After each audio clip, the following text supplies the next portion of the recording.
Chapter 8:14. It was clear that these stones had been washed by water for many years to become so pure and white. Not far in front of him was a river. It was currently the dry season of winter, but if it were summer, the river would probably have flooded this place. There were two paths to Winshui. One path followed the river, while the other took a detour to the north, making it more difficult to travel.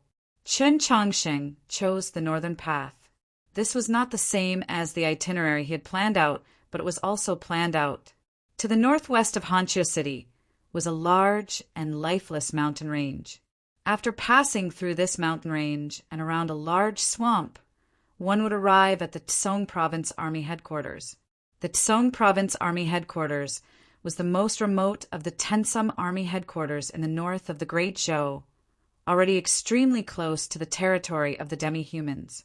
As they walked through this desolate mountain range, Chen Chongqing very naturally recalled that Xue Xingchuan had made his fortune in the Tsong Province Army Headquarters.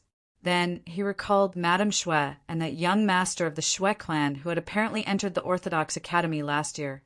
Then he recalled Luo Luo, whom he had not seen for many years. The sun hung in the western sky, much of its light filtered out by the dust it kicked up. It seemed to be in a rather bad mood.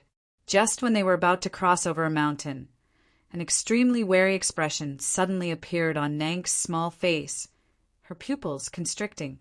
Although she was currently a fool and had completely forgotten the matters of the past, she still possessed the strength of a cultivation, and she was extremely sensitive to the dangers hidden in the world. Chen Chongqing glanced at her. Nank raised her small face and sniffed the air, just like a puppy. "What's that smell?" Chen Chongqing asked. "The smell of blood, a very strong smell of blood." Nank's voice was flat and her emotions very indifferent. It was like she was talking about the smell of food. Chen Chongqing asked, "Do you smell the stench of that monster?" After leaving Hanqiu City, that monster had not appeared again, but he remained vigilant. If that monster really was of the Yellow Springs lineage, as he had judged, it would be very troublesome. Nank shook her head. After lowering her head and thinking for a while, she continued to walk up the mountain ridge. On their journey from Hanqiu City, the gravel on the ground was the same color as the sky, gray and hazy. But when they crossed over this mountain, the color of the world instantly changed. The other side of the mountain was red, not because the landscape had changed, but because it had been dyed red by blood. There was blood everywhere. There were dead bodies everywhere. Some of the corpses were like small mountains. From the coarse hair and the unique helmet shape, they should be warriors of the brown bear tribe. There were also many corpses of human soldiers. The stones on the ground were dyed red by the blood, and there was sticky blood everywhere, giving off a fishy smell. It was as if a small-scale war had just taken place here. Amongst the corpses that littered the ground, only one person was still alive. He slowly stood up and turned to look at Chen Chongsheng. In such cold weather, he only wore an unlined shirt, and his sleeves were rolled up, exposing his forearms. At the same time, his trousers were shorter than the average person's, which made him look a little comical.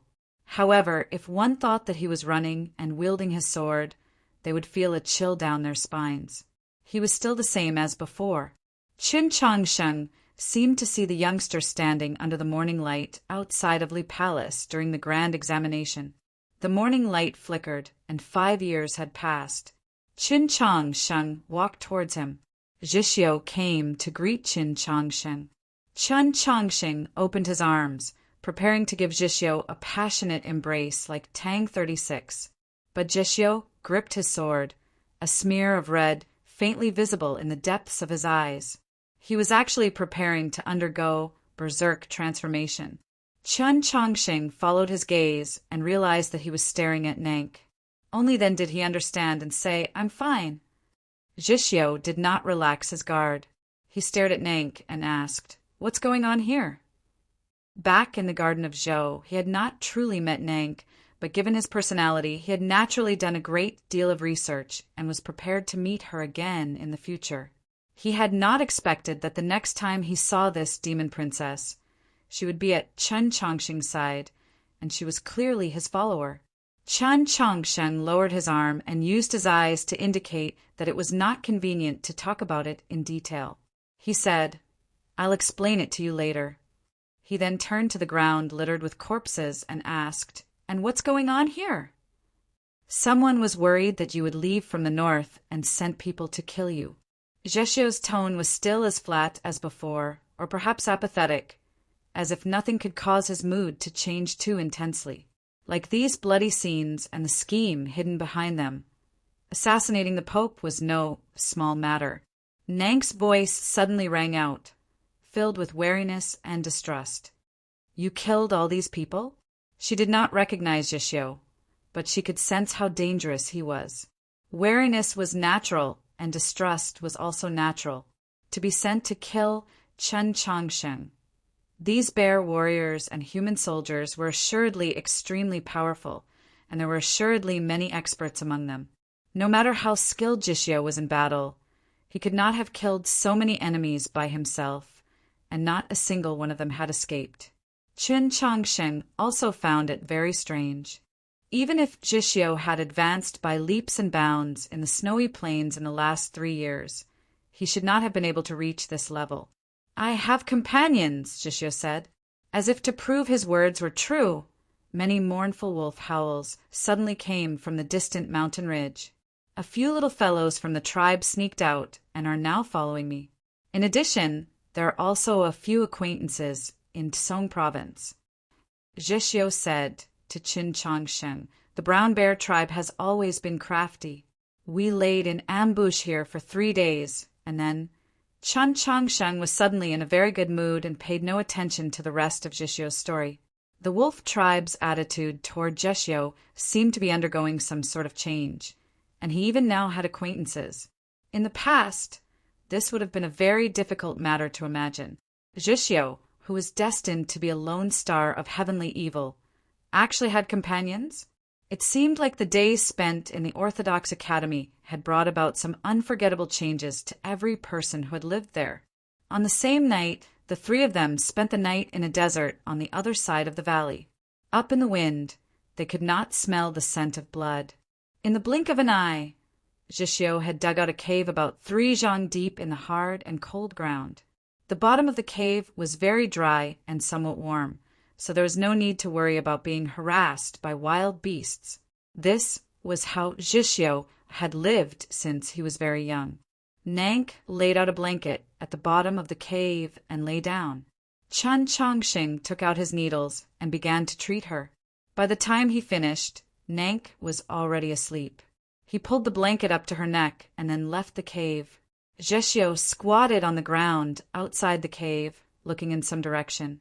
He was still habitually squatting, not sitting. He was like a lone wolf, ready to attack or flee at any moment. Chapter 8:15. The desert at night was very cold. There was no wind, and the dust kicked up during the day quietly fell back to the ground. The air was very clean. The stars in the night sky were so dense that they seemed unreal. Xining village was only several hundred li away from the cloud grave, and there was often fog.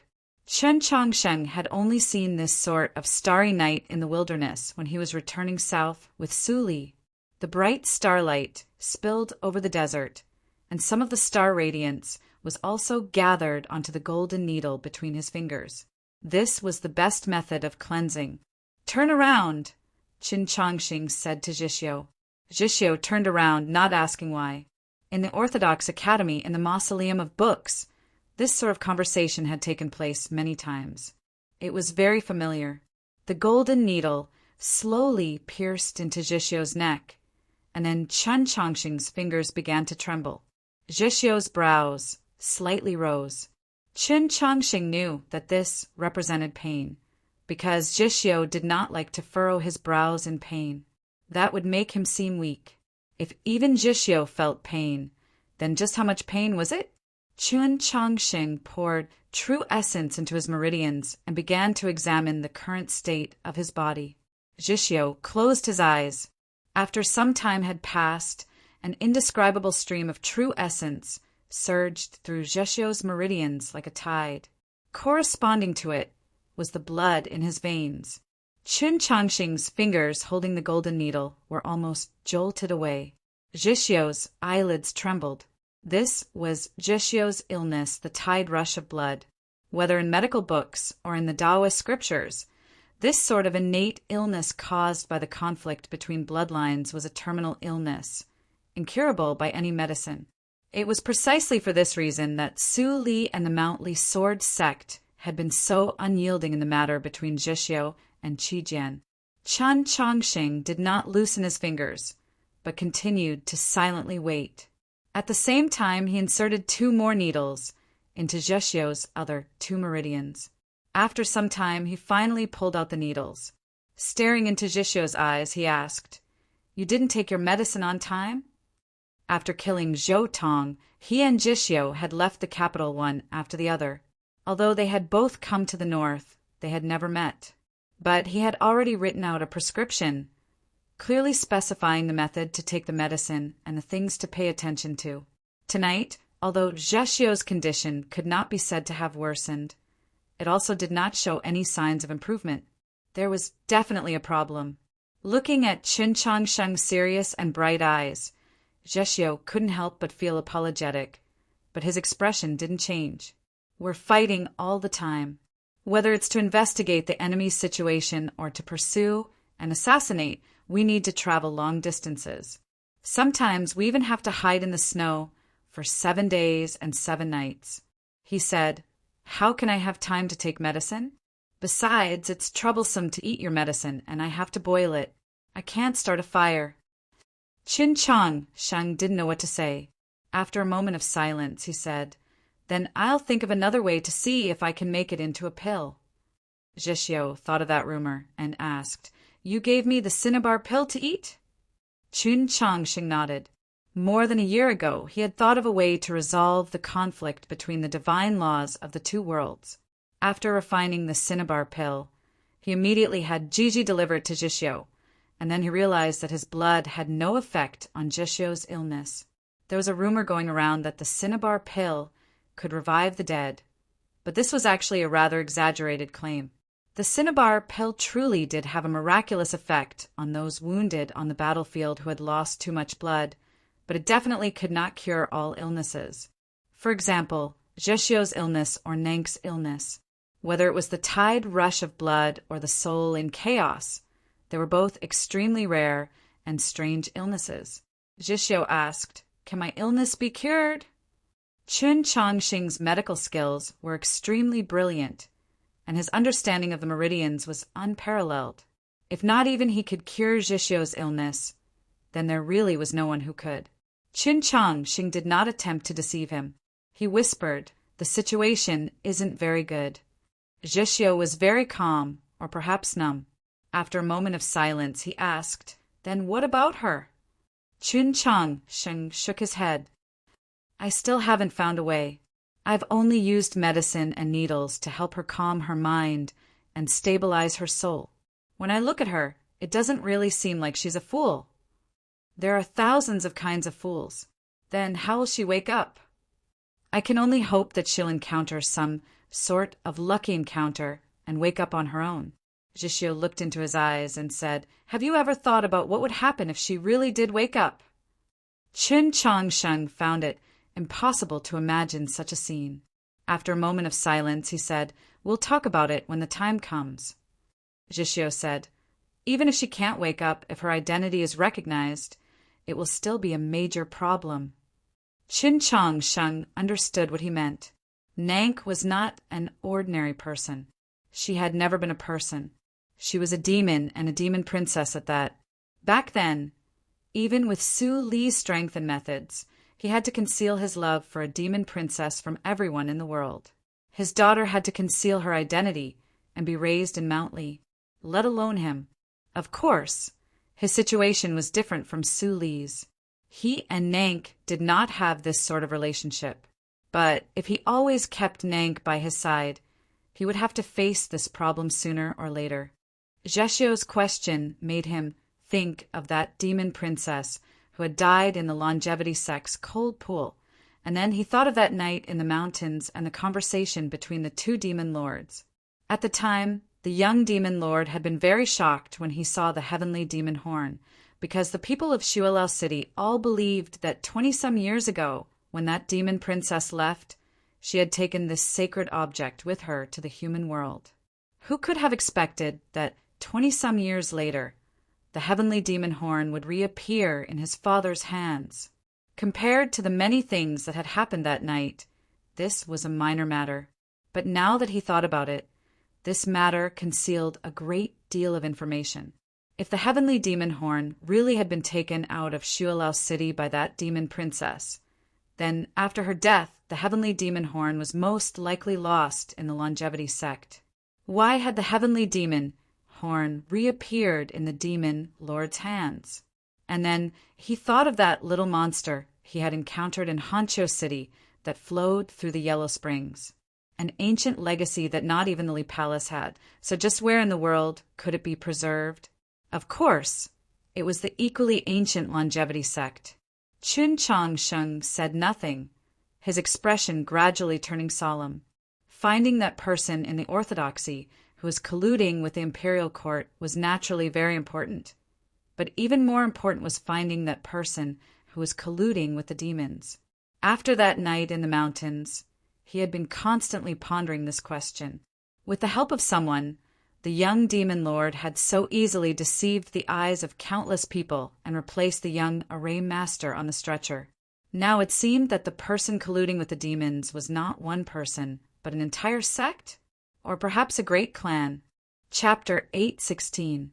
Chun Chongsheng suddenly asked, "Could the longevity sect have colluded with the demons?" Zhixio replied, "The ancestral hall of the Southern Taoist sect is an orthodox sect, so it doesn't make sense." What he said didn't make sense was not a moral judgment, but a consideration of benefits. Betrayal always required benefits, and the longevity sect's foundation was in the human race, in the Taoist faith.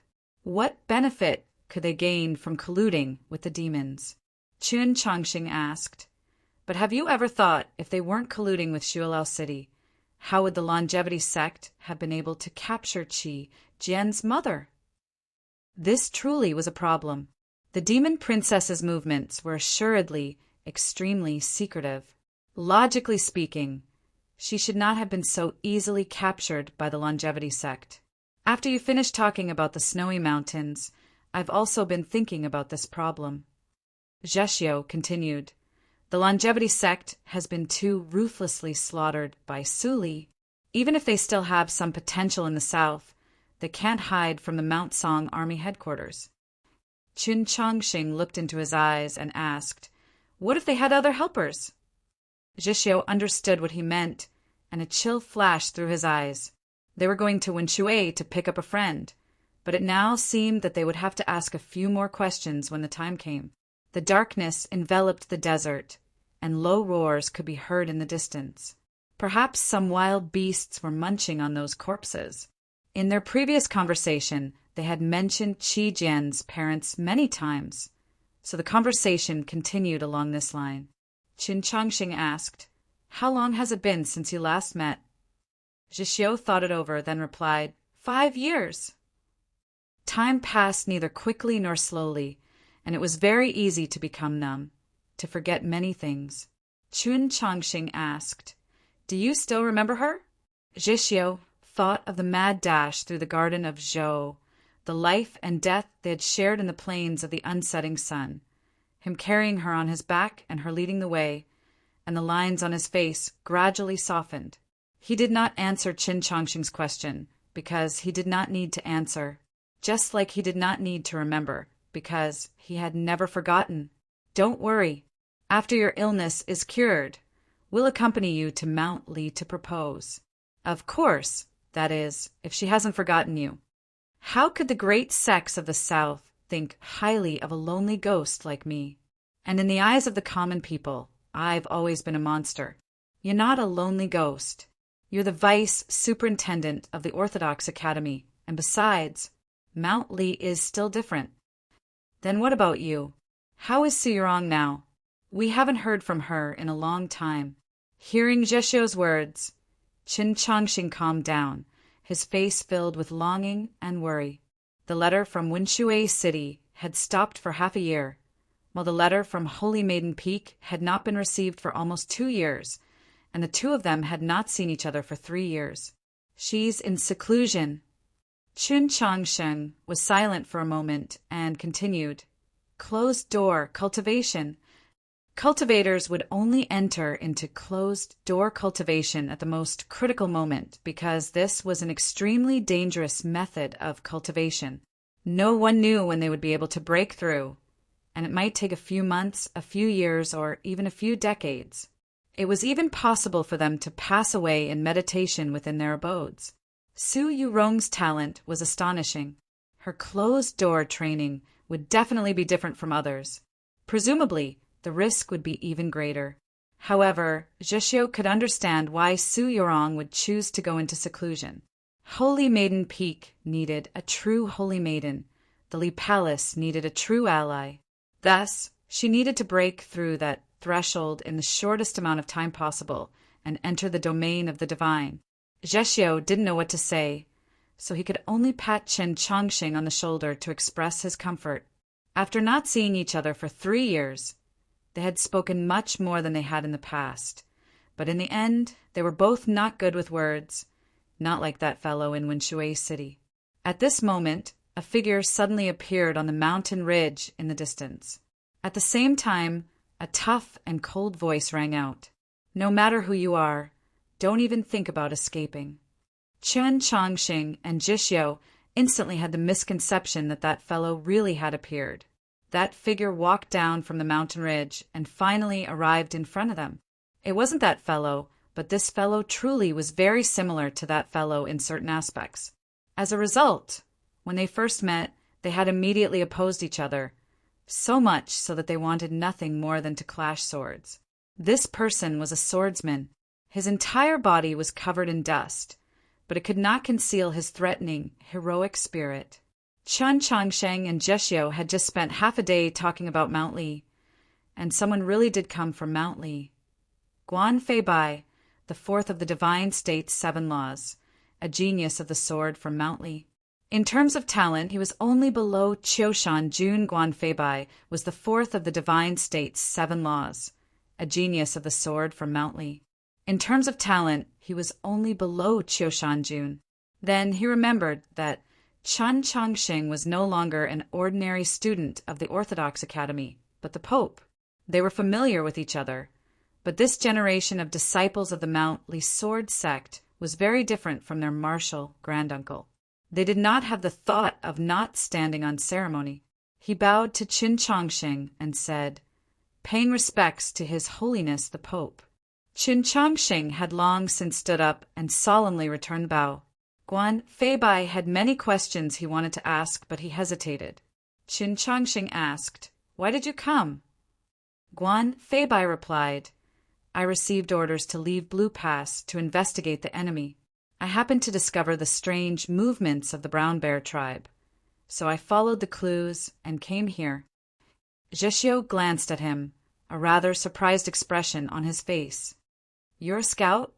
Guan Feibai arched his brows. "Are you the only one allowed to do it?" Compared to the grand examination and the mausoleum of books, there didn't seem to be much change.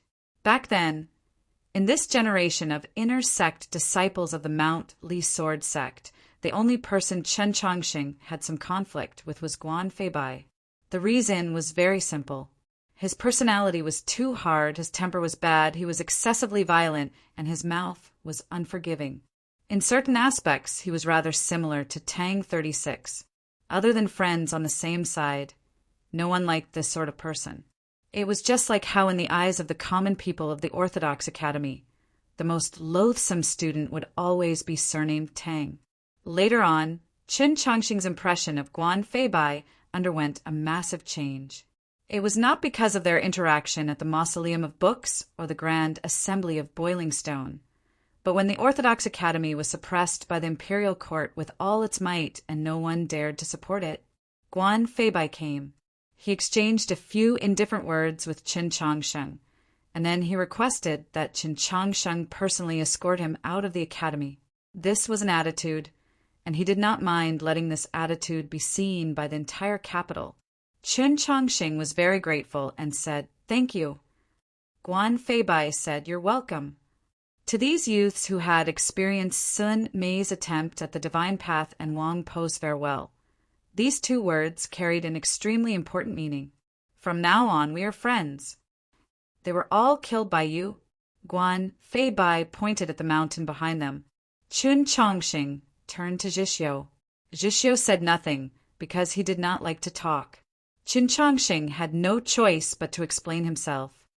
In the past few years, the Brown Bear tribe and the demons have always been secretly colluding. It was only last year that they saw our side flourish that they began to draw closer. Their foundation was never clean, and they were easy to order around. Guan Feibai looked at him and asked, "The problem is just who wanted to kill you?" Qin Changsheng replied, "We want to go to Winshui." It was a very simple sentence, but Guan Feibai understood. After a moment of silence, he asked, "Is that guy okay?" I know that Zhishyo's line about not needing to remember because it has never been forgotten and is too sour, too much of a lyric, but I thought about it a few times and still didn't delete it. Chapter 817. I don't know. Qin Changsheng shook his head. It's already been half a year since we've heard from him. Guan Feibai was quiet for a while, then suddenly said, "I'll go with you." Qin Changsheng was somewhat surprised, and Zhishyo also raised his head. From the Ivy Festival to the Grand Examination, to viewing the monoliths in the Mausoleum of Books, and then to the Boiling Stone Summit at Mount Han, Tang 36 and Guan Feibai would quarrel whenever they met, their swords drawn and bows bent. Why did he want to go to Winshui? Seeing the two's gazes, Guan Feibai felt somewhat uncomfortable. Can I not go and make fun of him for being useless? Fine, do as you please, Qin Changsheng said with a smile. Zhishyo shook his head, thinking to himself, it's already been so many years, but why is he still so childish? Qin Changsheng asked again, what about Blue Pass? Although your Mount Li Sword sect still listens to orders, it's not good to leave on your own accord. Guan Feibai replied, we agreed beforehand that once I finished this matter, I would return to Mount Li. At the next town, I would have the relay station bring a letter back. Qin Changsheng was somewhat surprised. You were originally planning to return to Mount Li. Second brother should have already left Snowhold Pass by now. All of us, senior brothers, will return, because the demons have withdrawn. That's part of the reason. The main reason is that eldest brother wants to return to Mount Li. Hearing this, Qin Changsheng fell silent for a while, then asked, in these past few years, where has your senior brother gone? In the eyes of the world, he had already disappeared for 3 whole years. But Qiu Shanjun had already disappeared for 5 whole years. Just where had Qiu Shanjun gone? This was a matter that everyone was very curious about. We also don't know. Guan Feibai looked at Qin Changsheng, wanting to say something, but in the end he said nothing.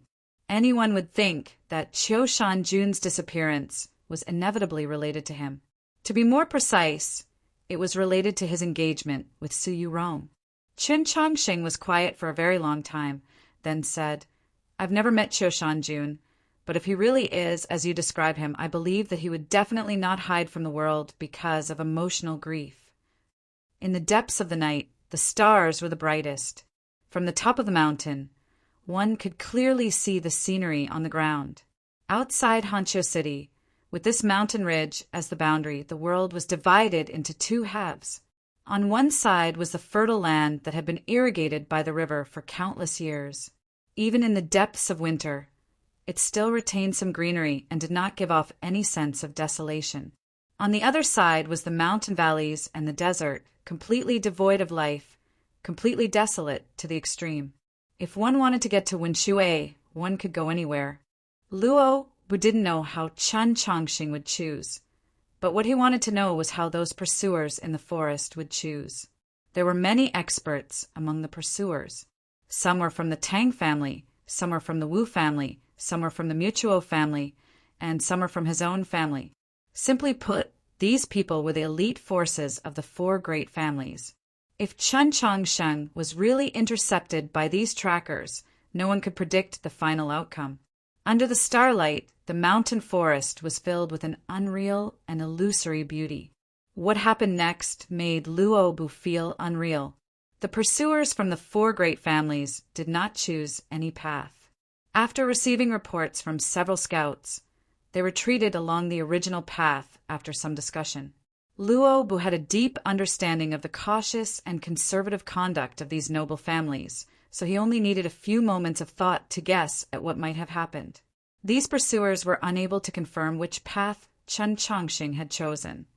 So if they wanted to continue the pursuit, they would need to divide their forces.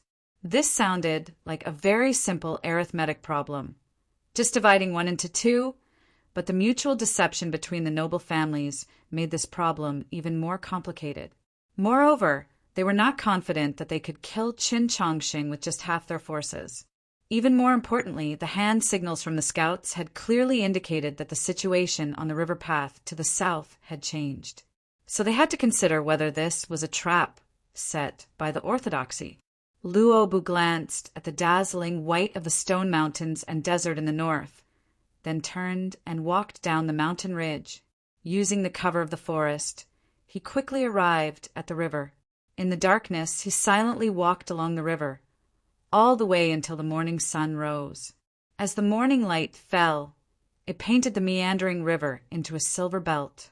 This river was a tributary of the Wenshui, flowing south. Compared to the stone mountains and desert in the north, it was relatively warm. But it was still late winter, so the river was still frozen and covered in a thick layer of snow. Up ahead, the river bent to the right, and a clump of wintersweet grew between the protruding cliffs. Luo Bu walked up to this clump of wintersweet and raised his eyes to see those people on the distant river. Many holes had been torn in the ice and snow on the river, spreading out in all directions for several dozen zhang. At the end of each hole lay a black-clothed person. The ice and snow were stained with blood, and the black-clothed people were unconscious. It was impossible to tell whether they were dead or alive.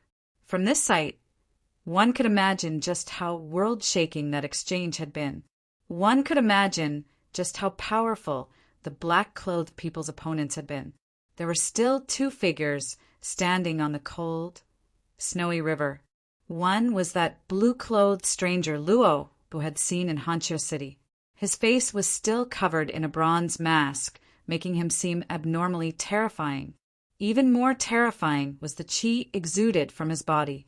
When the snowflakes falling from the sky and the cold wind blowing from the river approached his body, they would naturally avoid him. In a battle of this level, the blue-clothed stranger could not conceal his qi, much less his cultivation. Luo Bu slightly arched his brow, his right hand subconsciously gripping the sword at his waist. Even if he used his sword, he would still be no match for the blue-clothed man. But only by gripping his sword could he remain calm and ensure that he would not be discovered.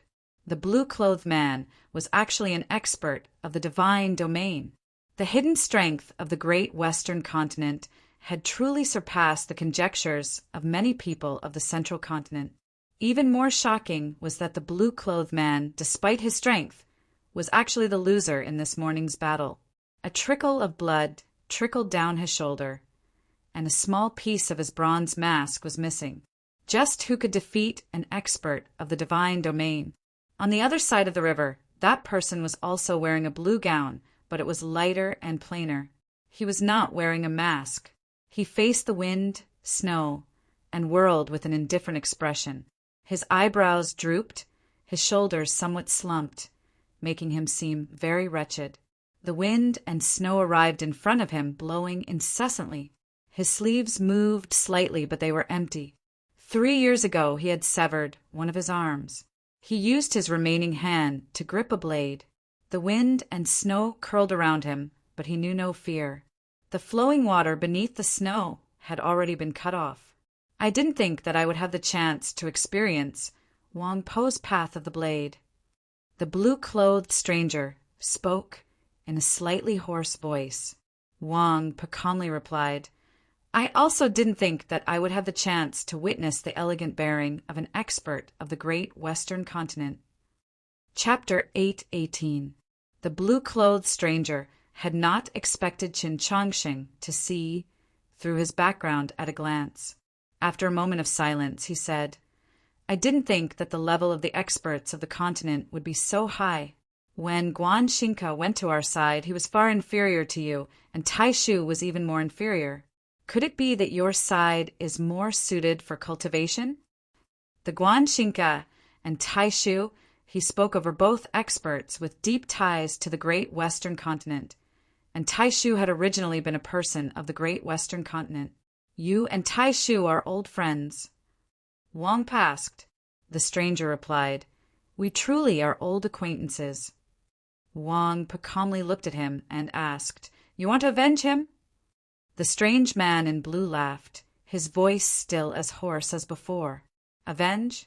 Back then, I chased Taishu into the sea, but he was ultimately saved by Guan Xingke. He wouldn't want me to avenge him, would he? In the Battle of the Capital 3 years ago, Taishu had died to Wang Po's blade that had broken through, but no one could deny Taishu's strength. In the great Western continent, Taishu had not yet broken through that threshold, but he was still an extremely talented expert. For him to be chased so miserably by this person meant that this person had an extremely high status and reputation in the great Western continent. Wang recalled this person's emotional sigh and said, It's not that the Central Plains is more suited for cultivation, but that there are many cultivators on our side, so the competition is inevitably fierce. The blue-clothed stranger thought for a moment, then said, That's reasonable. Then, in your view, what is my current position in the Central Plains? Wang replied, You should be able to rank in the top 10. The continent was vast and filled with countless experts. For a grandmaster of the blade like Wang, to personally affirm that this person could rank in the top 10 showed that this person was truly extraordinary. However, this sentence was only exchanged for a sigh from the strange man in cyan clothes. Only the top 10. The stranger sighed, Content with a corner, peace and joy in the end is not the correct path of cultivation. One is certain to fall behind. Wang replied, Peace and joy is also what one wishes for.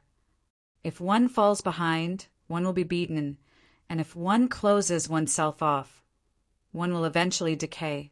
We should still return, the stranger said as he looked into Wang Po's eyes. Wang Po was quiet for a very long time, then said, I have no opinion on this matter.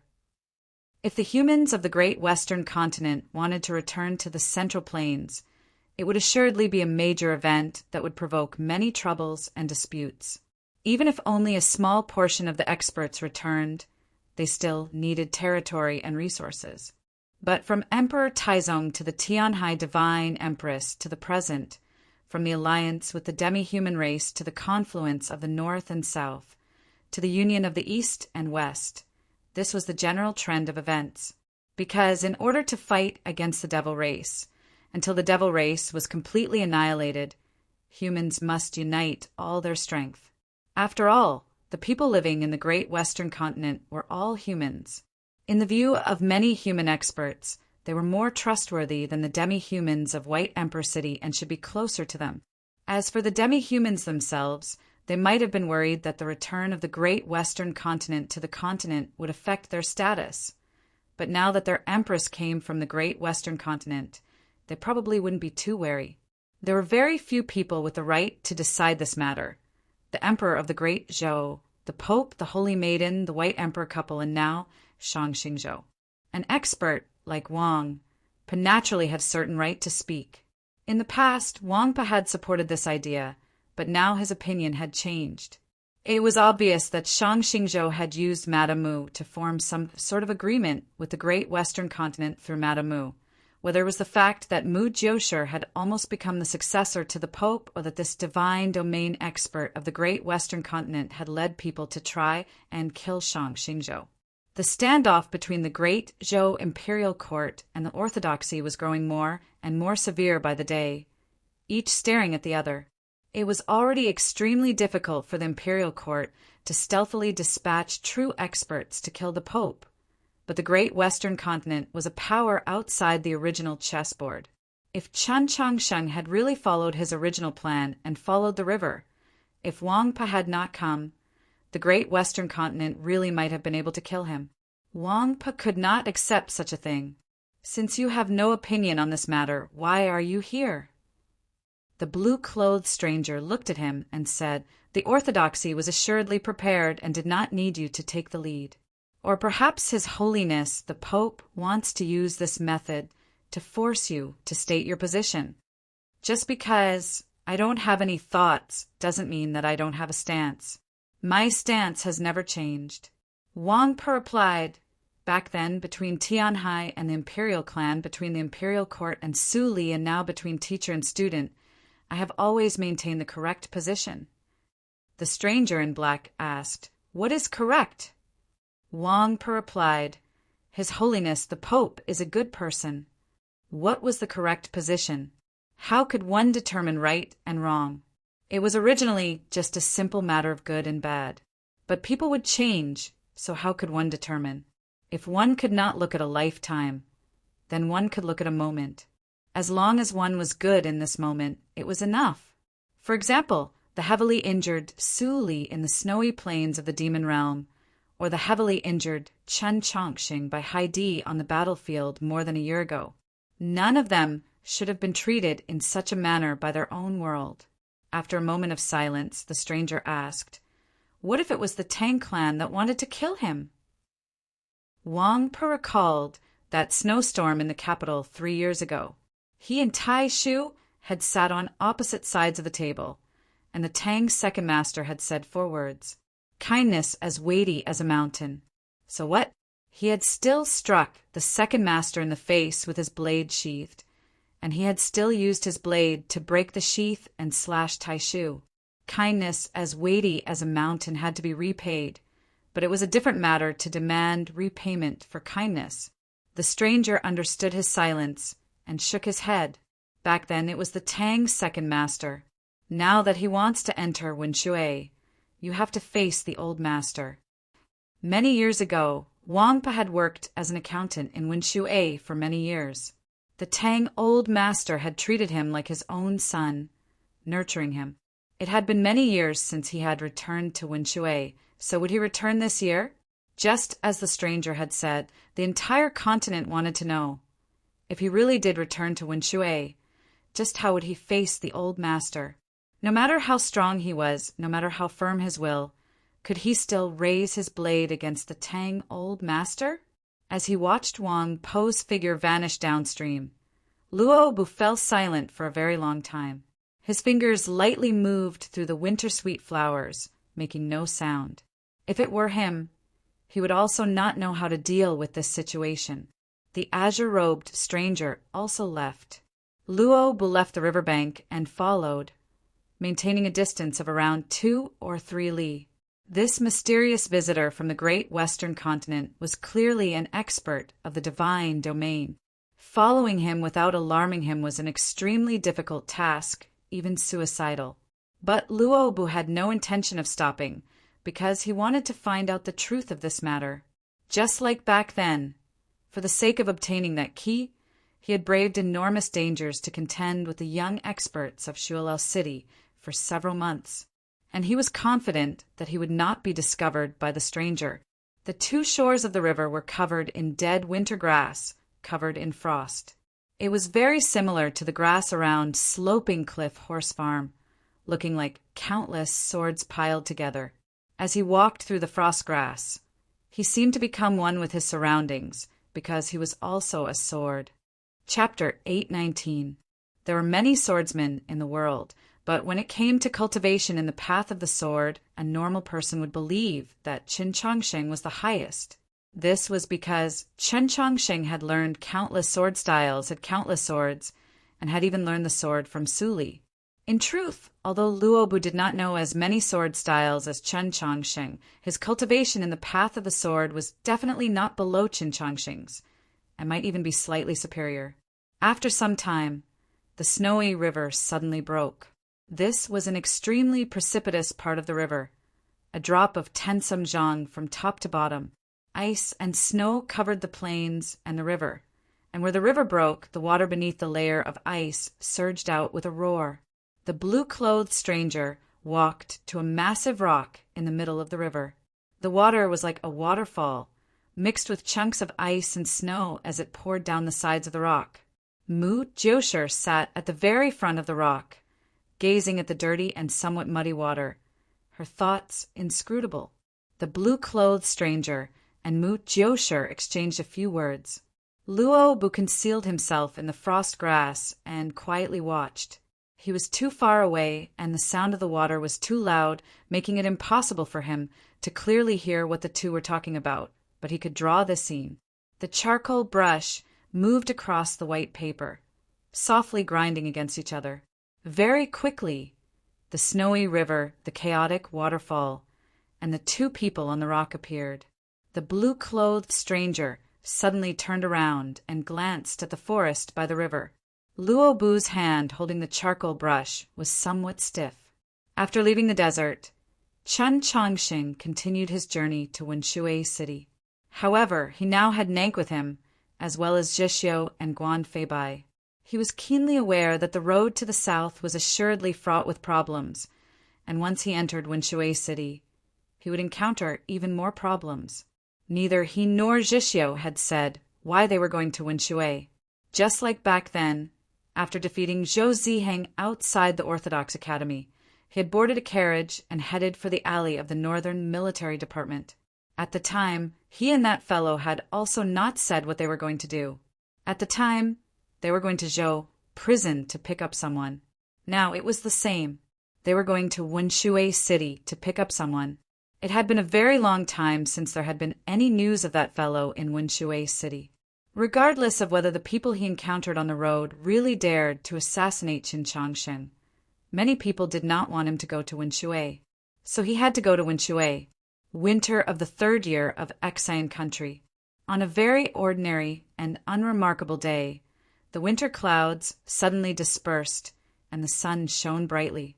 Chen Chongsheng's party arrived at the plains outside of Wenshui City. When he could see Wenshui City in the distance, Wenshui City had already seen him.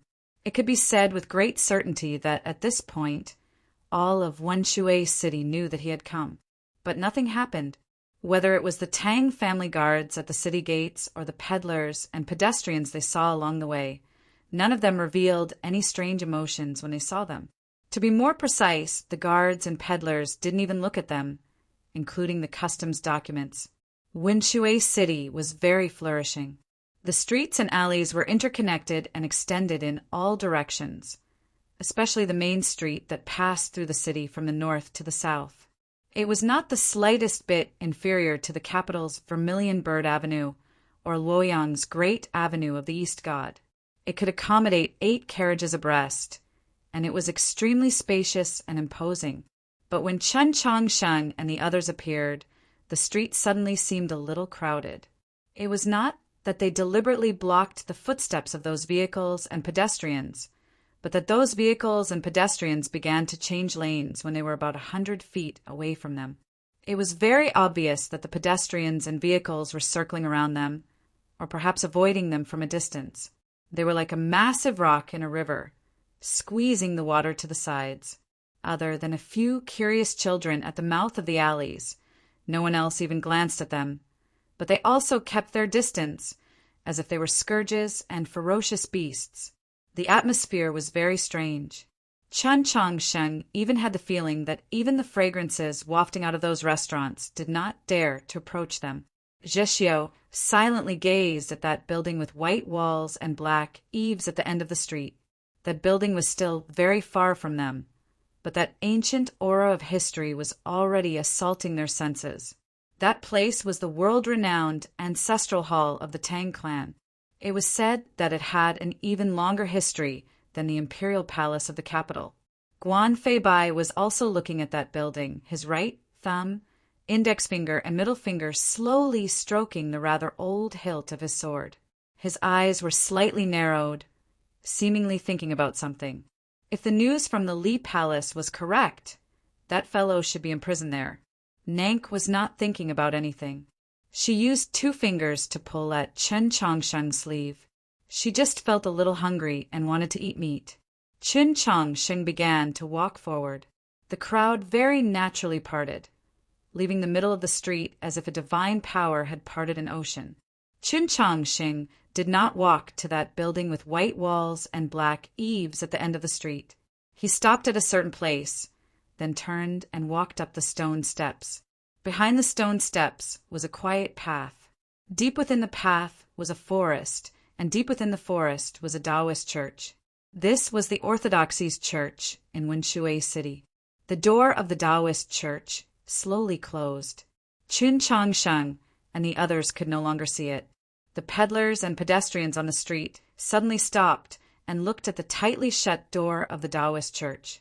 In the silence, only the barking of dogs and the crying of children could be heard in the distance. This scene was even stranger, like one of those incomprehensible mimes in Xiulao City. After some time, the crowd withdrew their gazes from the Taoist church and continued forward, returning to their own lives. The door of the Taoist church was tightly shut. The snow-covered forest was silent. No one knew what was going on inside.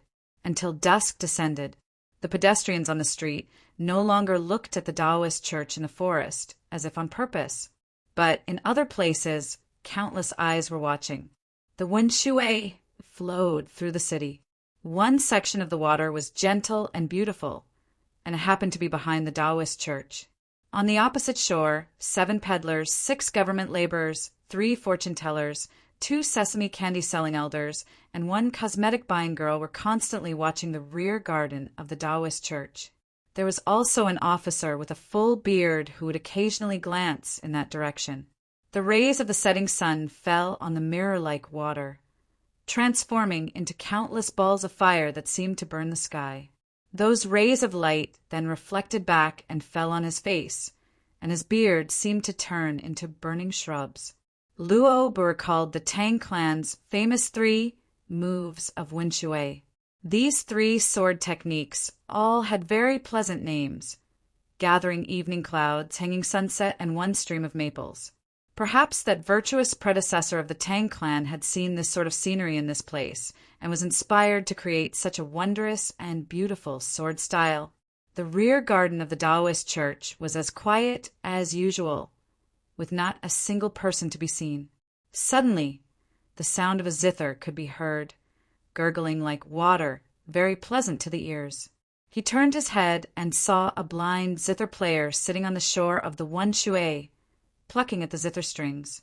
Although it was dusk, the rays of light from the west seemed even brighter and somewhat dazzling, but the blind zither player could not sense this.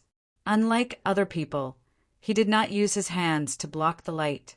Instead, he squinted his eyes and lightly swayed his head to and fro with the sound of the zither. He seemed to be in extreme enjoyment and intoxication. Seeing this, Luo walked up to the zither player and threw down a few pieces of silver. The sound of the silver pieces falling made the zither player even happier. His eyebrows seemed about to fly up, and his fingers plucked at the strings even faster. But the style of the zither suddenly changed, becoming more and more subdued. It was no longer the thousands of golden leaves on the river, but the distant people of the city pass under the setting sun. It was once said that there were 10,000 pieces of gold coins on the surface of the water under the sun. This is an even more vulgar way of saying it, and I like reading his book, so I've been happily using it in the last few years. In Wenshui City, the richest place in the world of choosing the heavens, this way of saying it could not be more appropriate. Chapter 8:20. Luo stood by the zither player's side and listened for a while, then suddenly began to sing along with the zither. The zither player was playing an obscure song, but the lyrics he was singing were extremely famous in the world. Moreover, his voice was extremely coarse and bold. Compared to the willows and snow of Wenshui City, it had a different flavor, instantly attracting the attention of many people. My sword comes from the west, your clothes flutter in the wind so small, and lovely flowing through the courtyard. I copy scriptures in the temple, and tomorrow I must practice the fist and change muscles. Spring mountain loves to smile tomorrow. My road is even further. The horses' hooves become butterflies bending the bow and shooting arrows. Walking through the green forest, I am that scholar who goes to the capital to take the exam, but does not study. I have come to Loyang to see your reflection, the final brush in the water. The remains in the light of day sever your small thinness, a ladle of your small fullness. Note, when Ruyan, the yellow river, the blind zither player played for a very long time, and Luobu sang for a very long time. More and more people gathered around the riverbank, and the pile of copper coins and silver fragments in front of the zither player grew larger and larger, glimmering with a delightful luster in the last glimmer of twilight. The twilight deepened until it became night. The shops and inns along the banks of the Wenshui began to light up, the lights falling into the water like stars. Suddenly, the crowd began to gasp in shock. Everyone's gazes left the blind zither player and Luobu and looked to the other shore. That was the rear garden of the Taoist church. Luobu arched his brows and turned to look. The Taoist church was glowing with light, the clouds slowly circling over its roof. They had already reached the highest point, and the elegant and dignified ceremonial music slowly began to play. This was a declaration. The Pope had come to Wenshui. The people on the riverbank once more stopped and quietly stood where they were, just like what had happened on the main street during the day. The 7 peddlers stopped yelling. The 6 government laborers lowered the chains in their hands. The 3 fortune-tellers opened their eyes. The 2 sesame candy-selling elders used to wrap the candy in their hands to lightly tremble in the wind. And the face of the girl who bought cosmetics was snow-white as if she had already applied 5 layers of it. I didn't expect it to be a smart person. As he gazed at the boundless light on the other shore and listened to the ceremonial music from the church, Luobu thought, "Perhaps you have a smart person at your side." Wenshui City had an incomparably long history, and the Tang clan had an even longer history than the Qin imperial clan and the Liang clan. As the head of the 4 great clans, the wealthiest clan in the world, the Wenshui Tangs controlled countless industries: transportation, armaments, foodstuffs, mines. As long as it was a truly important industry, one could always see the Tang clan's low-key figure that could not be ignored, and this established the Tang clan's position in the entire continent. Up until now, no one knew exactly what kind of power the Tang clan possessed, because up until now, no power had been able to force the Tang clan to use all of its power. So, when it came to the Tang clan, people could only use the most vague way to describe it, and that was their foundation. The resources were at the bottom, just like those uncountable water plants at the bottom of the Wenshui. The common people only knew that they were there, but they had never seen them with their own eyes. They could only imagine and guess. So the Tang clan became more and more mysterious, more and more terrifying. But there would always be some indirect proof. For instance, no one had ever dared to swim or fish in the Wenshui. For instance, whether it was Emperor Taizong or the later Tianhai Divine Empress with her monstrous power, they had always treated the Tang clan with a gentle and conciliatory attitude, because it was easy to drown in the Wenshui, and moving against the Tang clan would inevitably bring chaos to the world. Chen Chongqing was the current pope, the most revered individual on the continent, but not even he could do anything to the Tang clan. If he had revealed his identity after leaving the Mount Song army headquarters and wanted to come to Wenshui City, the Tang clan could have thought of countless ways to politely keep him out of the city. Thus, he could only conceal his identity and come to Wenshui City like an ordinary traveler, even if Wenshui City had long since known of his arrival. But now that he had entered Wenshui City, if he still wanted to act like he did a few days ago and attempt to secretly rescue Tang 36 from the ancestral hall, the Tang clan really might have made him disappear into the darkness of the Wenshui, because this was Wenshui. Thus, the Taoist church exploded with light and clouds streamed into the sky. He directly revealed his identity to all of Winshui City. No matter how deep and serene the Winshui was, no matter how terrifying the water grass at the bottom of the river, would they dare to do anything to him? This was a very simple and direct declaration. But in the view of Luo Bu and many people, including the Tang clan, it was brimming with wisdom. But in reality, this decision had little to do with Chen Chongqing. He was just acting according to the instructions in the letter. The reason the Taoist church had been so quiet for half a day was not because he was discussing matters with the others, but because he had other important matters to attend to. Lush green trees covered the entire place. In this cold winter, it was obvious that some sort of array within the Taoist church was constantly providing heat to the earth. Even in the capital's Li Palace, this was an excessively extravagant act. Only in Winshui City did it seem very ordinary, because this city was truly far too wealthy. A quiet and winding stone path ran through the forest.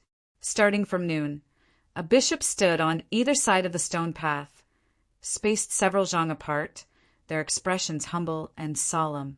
The deeper one went, the higher the rank of the bishops on either side of the stone path. By the time they reached the holy gate of the rear hall, there were even 4 cardinals standing there. A pear blossom was planted in the holy gate, and beneath the pear blossom was the gate to the rear hall. The Archbishop of Winshui stood outside the gate. Several years ago, Chen Chongqing had come to Winshui and lived in the rear hall. At the time, he had already been appointed principal of the Orthodox Academy by the Pope, and the entire continent knew that he would be the future Pope. The Archbishop naturally received him with great hospitality, but it had never been like today. To the Li Palace, Winshui City was naturally the most important place, and the position of Archbishop was assuredly a cushy job. The orthodoxy had not been stable in the last few years, and for this Archbishop to have served here for so many years, he was naturally no ordinary person. Yet he quietly waited outside the gate. Even as time passed, he did not reveal the slightest hint of impatience. He did not even move his feet. He seemed exceptionally humble, so humble that he was about to sink into the dust, because Chen Chongqing was already the Pope. Although they clearly understood this fact, the cardinals did not dare to silently criticize the Archbishop when they saw that he was being deliberately ignored. They could not help but feel somewhat uncomfortable. What comforted them a little was that Zhexiu and Guan Feibai had also been barred from entering the rear hall and were currently in a daze in the forest. The wolf tribes, Zhexiu and Mount Li's Guan Feibai, were naturally famous people, and their relationship with the Pope was also known to the entire world. If even they could not enter the hall, then there was no one else. Starting from noon, the gate to the rear hall had not been opened, and no sound came from within. No one knew what Chen Chongqing was doing inside. Only when the twilight was at its thickest did the forest by the river and the roof of the hall seem to simultaneously burn, and then a real heat was emitted. This was heat produced by real fire, not from the array beneath the Taoist church. The green leaves on the pear tree slightly curled up. The Archbishop finally raised his head and gazed at the tightly shut gate, a nervous expression on his face. Chapter 8:21.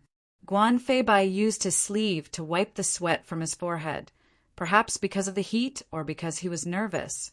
This is refining the cinnabar pill. His voice was rather hoarse, but it was also very low, as he was worried that someone else would hear.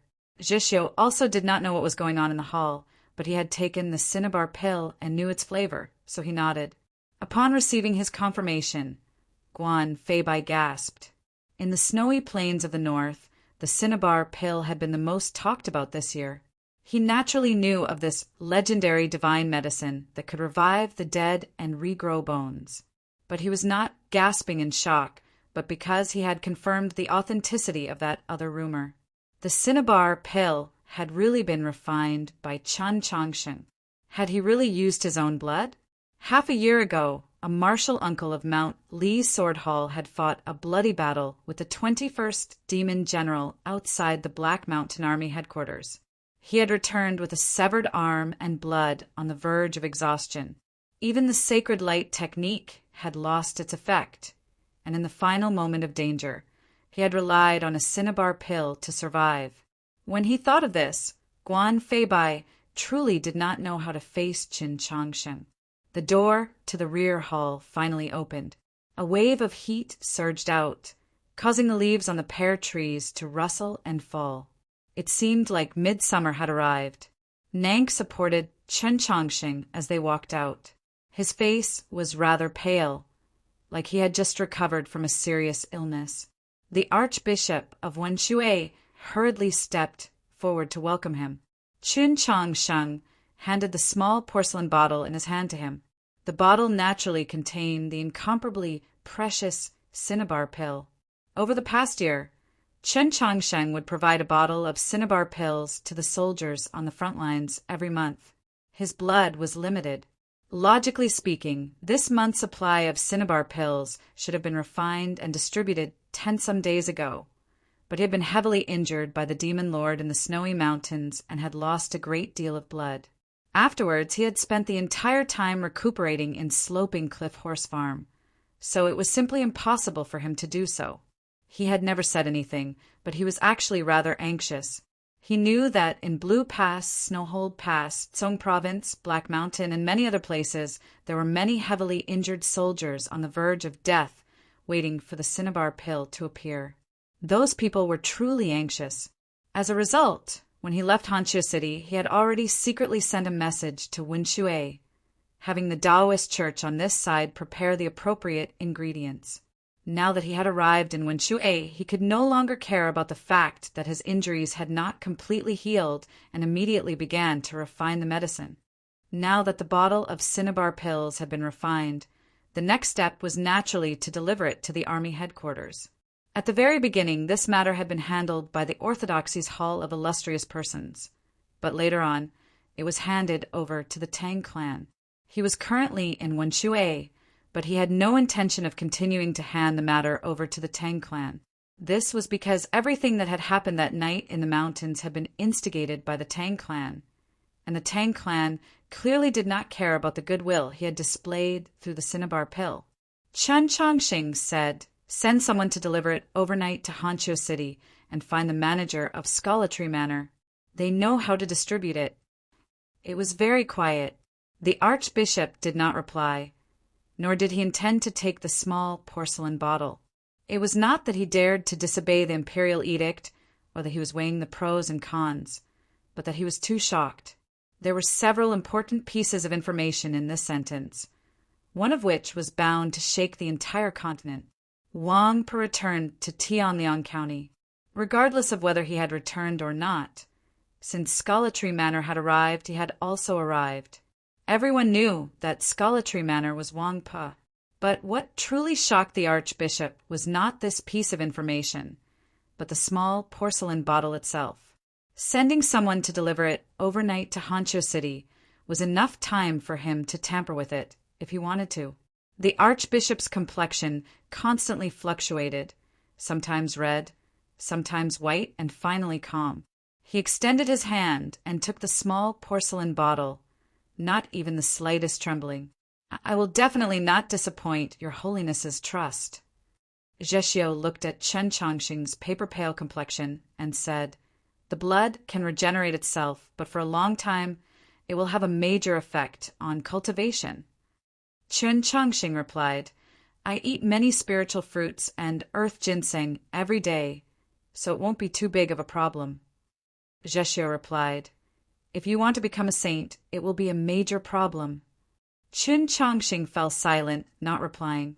Zhexiu stared into his eyes and asked, "Did she not stop you?" Chen Changsheng knew that the she he spoke of was not Su Yorong, nor was it the owner of the letter, but the little black dragon. As he thought of that intense quarrel at the start, he chuckled. Zhexiu said, "Compared to saving those people, your own strength is even more important to this world." Chen Changsheng's gaze paused on the pear tree outside the door for a few moments. Then he said, "I understand this principle, but if I had never thought of this matter at the start, then it would have been fine. But now I clearly know that I only need to bleed a little every month to save several dozen lives. Yet I don't do this. It really is very difficult. Guan Fei Bai, who had remained silent all this time, said, "That's reasonable. If it were me, I would also find it difficult." Zhexiu had grown up in the harsh and cruel wastelands, so he found it impossible to understand the thoughts of these disciples of the righteous sects of the South. He shook his head and said no more. "While you were refining medicine, the Taoist church already announced your arrival to Wenshui." Guan Fei Bai turned to Qin Changxing and said, "What I don't understand is that even if you reveal your identity and the Tang clan no longer dares to touch you, what method do you have to save Tang Tang? Even if you personally pay a visit, they won't let you see them, so what can you do? Not even the Pope can break into the ancestral hall." "I also don't know. Tomorrow I'll see how it goes." Qin Changxing glanced at the night sky and saw the many stars. Tomorrow would probably be a sunny day. The day was sunny and warm, but the night was windy. The winter wind, blowing from the mountains of the north, followed the Wenshui into the city and lingered around the Taoist church. The pear tree swayed and green leaves fell. It seemed rather desolate, as if foreshadowing a change in the weather. On the morning of the next day, the change came. It was not a sudden shower of snow, nor was it a dazzling wind. Instead, it was the rumble of countless peals of thunder. Hooves thundered, the morning light shattered, the earth quaked, the plains uneasy, and Wenshui City began to sound the alarm. The city gate that had not been closed for several centuries began to close with unimaginable speed. All sorts of divine city garrison, crossbows on the city walls, turned and aimed at the plains to the north. Countless somber and powerful qis began to seep out, indicating that countless arrays were beginning to operate within the city gate, within the city walls, and even underground. Just by looking at the number of divine city garrison crossbows, the density of their rays, and the flying carriages flying through the air, one could tell that Wenshui City's defensive capabilities were extremely powerful, so powerful that they had severely surpassed the norm. They were not one bit inferior to Luoyang. What was even more frightening was that regardless of whether it was the soldiers at the city gate, the Tang family guards who reacted even faster, or the most ordinary peddlers and pawns, even though they were frightened by the thunderous hoofbeats in the distance to the point that their expressions changed greatly, they still did not panic. They followed the order and quickly retreated into the city. It was obvious that although Wenshui City had not faced the calamity of war in the past countless years, it had never forgotten to fight. Putting aside the Tang clan's unfathomable resources, just this sturdy city and its well-trained soldiers and civilians would make anyone who attacked it pay a grievous price. Even the bloodiest, cruelest, and most ruthless of the demon wolf cavalry would not dare to charge over in a single breath. They would assuredly stop outside the range of those several hundred divine crossbows. As expected, the thunderous hooves gradually stopped, and the black tide stopped on the plains 1,000 zhang away. Chapter 8:22. The black tide stopped on the distant plains. Even the Tang clan's special monoculars found it very difficult to make out the origins of these cavalry. It didn't take long before 100-some cavalry left the ranks and galloped toward Wenshui City, completely ignoring the divine crossbows on the walls. Even though they had practiced this countless times, the soldiers and Tang clan guards still grew nervous at this sight. After all, they had never had any real experience. Accompanied by his subordinates, the city lord hurried to the top of the walls. His clothes were not even properly dressed, much less his armor. As he gazed at the distant tide of cavalry and approaching 100-some cavalry, the city lord's face grew paler and paler. He saw that the 100-some cavalry had already entered the range of the divine crossbows, but he did not dare to give the order to attack. Sweat poured out of his body. He turned to the Tang clan guards and yelled in panic, "Where's the master? Why hasn't anyone from the master come?" The imperial court had personally appointed the lord of Wenshui City, but he was well aware that he would never be the master of this city. From countless years ago, the master of this city had only had one surname, the Tang clan. Some time had passed since the alarm had sounded. No matter how slow the response, the people from the Tang clan should have arrived by now. Why was it that there were only those guards on the walls and not a single important figure of the Tang clan? An advisor stared at the approaching hundredsome cavalry and thought of a possibility. He whispered, "There's no sign of activity from the master, which means that he's definitely fine." The city lord felt that these words were very reasonable. Wiping the cold sweat from his face, he asked in a trembling voice, "Then just who has come?" As time passed, the hundredsome cavalry arrived in front of Wenshui city. There was no battle because the people on the walls very quickly knew who they were. The ones who had come to Wenshui city were not the demon expeditionary army, but 2,000 papal cavalry. Their mission was to escort the 3 Sacred Hall archbishops into Wenshui city. The 3 Sacred Hall archbishops had come to Wenshui city for an even simpler reason: to serve the Pope. No matter how unhappy the soldiers and civilians of Wenshui city were with this sudden disturbance, they had no reason to keep them out of the city.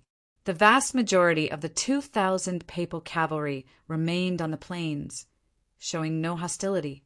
The heavy city gate, which had just been closed not long ago, slowly opened.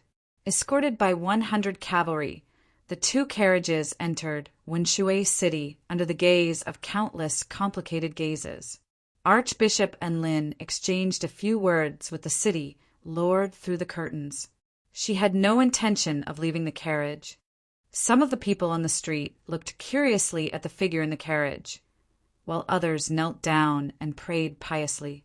Ling Haijiwang and Daoist Baisher were still sitting in the same carriage. The Tang family's reaction is very fast. It won't be easy to attack. Ling Haijiwang, expressionlessly, said as his gaze passed through the curtain and fell upon the Tang clan guards on the distant wall, who were clearly not soldiers of the imperial court. There were many deep meanings hidden in these words. Daoist Baisher smiled and said nothing.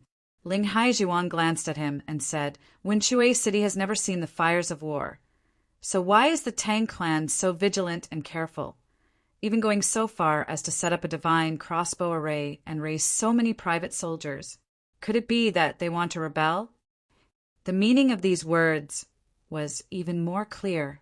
Daoist Baisher's smile faded, but he still didn't say anything because he didn't know how to respond. 2,000 Orthodoxy cavalry escorted the 3 prefects of the Orthodoxy to Wenshui city. Their reason was very sufficient because they wanted to ensure the Pope's safety. No one could say anything. But no one could forget the crux of this matter. The Li Palace had not notified Wenshui city beforehand. To take without asking was to steal. To arrive without asking was to ambush. 2,000 Orthodoxy cavalry suddenly appeared outside Wenshui city, their thunderous hooves tearing through the morning light. Although nothing happened, all of Wenshui city felt nervous and uneasy that morning. 1,000 years ago, the demon army had invaded the south and surrounded Luoyang for a very long time. Their vanguard was only 300-some li from the capital, but they had never reached Wenshui city. Looking even further back in history, in the chaotic era when heroes vied for hegemony, the continent was covered in the flames of war, the populace destitute, and the land for 1,000 li was scorched. Only Wenshui city had not suffered any attack. It quietly watched the turmoil of the world. In countless years, this was the first time that Wenshui city had seen an army. Just what did the Orthodoxy mean by doing this? Was it a demonstration against the Tang clan and the imperial court? Was it worried about the Pope's safety? Or did it want to intimidate some people in Wenshui city? As the imperial envoy, the Prince of Zhongshan did not immediately return to the capital after leaving the Mount Song army headquarters. Instead, he represented the emperor in inspecting the northern armies. When he received this news, he was at Blue Pass. The first question he thought of was not this, but that the people of the Orthodoxy had not gone to Tsong province. On that day, Ling Haijiwang and the other 2 prefects of the Orthodoxy had led 2,000 Orthodoxy cavalry to attack the Mount Song army headquarters with a thunderous momentum. Using the assassination of the Pope, they had forcefully seized the position of divine general of the Mount Song Army headquarters. A large part of this was because their arrival had been too sudden. Those 2,000-some Orthodoxy cavalry had been stationed on the perimeter of Shenyang City the entire time. The road to the Mount Song Army headquarters was mostly through the wilderness, so it was understandable that they had been able to hide from the imperial court. The problem was that no one in the capital knew when those 3 prefects of the Orthodoxy had left the Li Palace. The imperial court naturally would not permit such a thing to happen again. After the 3 prefects of the Orthodoxy left the Mount Song Army headquarters with their 2,000-some Orthodoxy cavalry, their whereabouts had always been under the control of the Great Zhou Army. Everyone knew that they were currently advancing towards the Song Province Army headquarters. This was also something that many people in the court had predicted. The Orthodoxy had mobilized such a large force of forces, but it was naturally not just for the position of the Mount Song Army headquarters. The Song Province Army headquarters was located to the west, and the conditions there were arduous, but it was also extremely important. Crucially, this was where Xue Xingchuan had risen to power. Even though he had been dead for 3 years and the imperial court had carried out many purges, it was still impossible to completely remove his influence. From every angle, the Song Province Army headquarters should have been the Orthodoxy's next target. Who could have expected that 3 prefects of the Orthodoxy and 2,000 Orthodoxy cavalry would actually traverse that lifeless, rocky mountain desert overnight and suddenly appear outside Wenxue City? Just what did the Orthodoxy want to do? Had the young pope really gone crazy and was preparing to massacre Wenxue? The Prince of Zhongshan finally began to ponder these matters, his expression growing colder and colder. He simply could not believe such an absurd theory, because he was very sure that the young pope would never do such a thing. And 2,000 cavalry wanted to massacre Wenxue? This was far too low of the pope's intelligence and the unfathomable strength of the Tang clan. At this moment, cheers suddenly came from the street outside the army headquarters. The Prince of Zhongshan slightly creased his brow and asked, "What's the matter?" After a while, the cheers outside the headquarters showed no signs of stopping.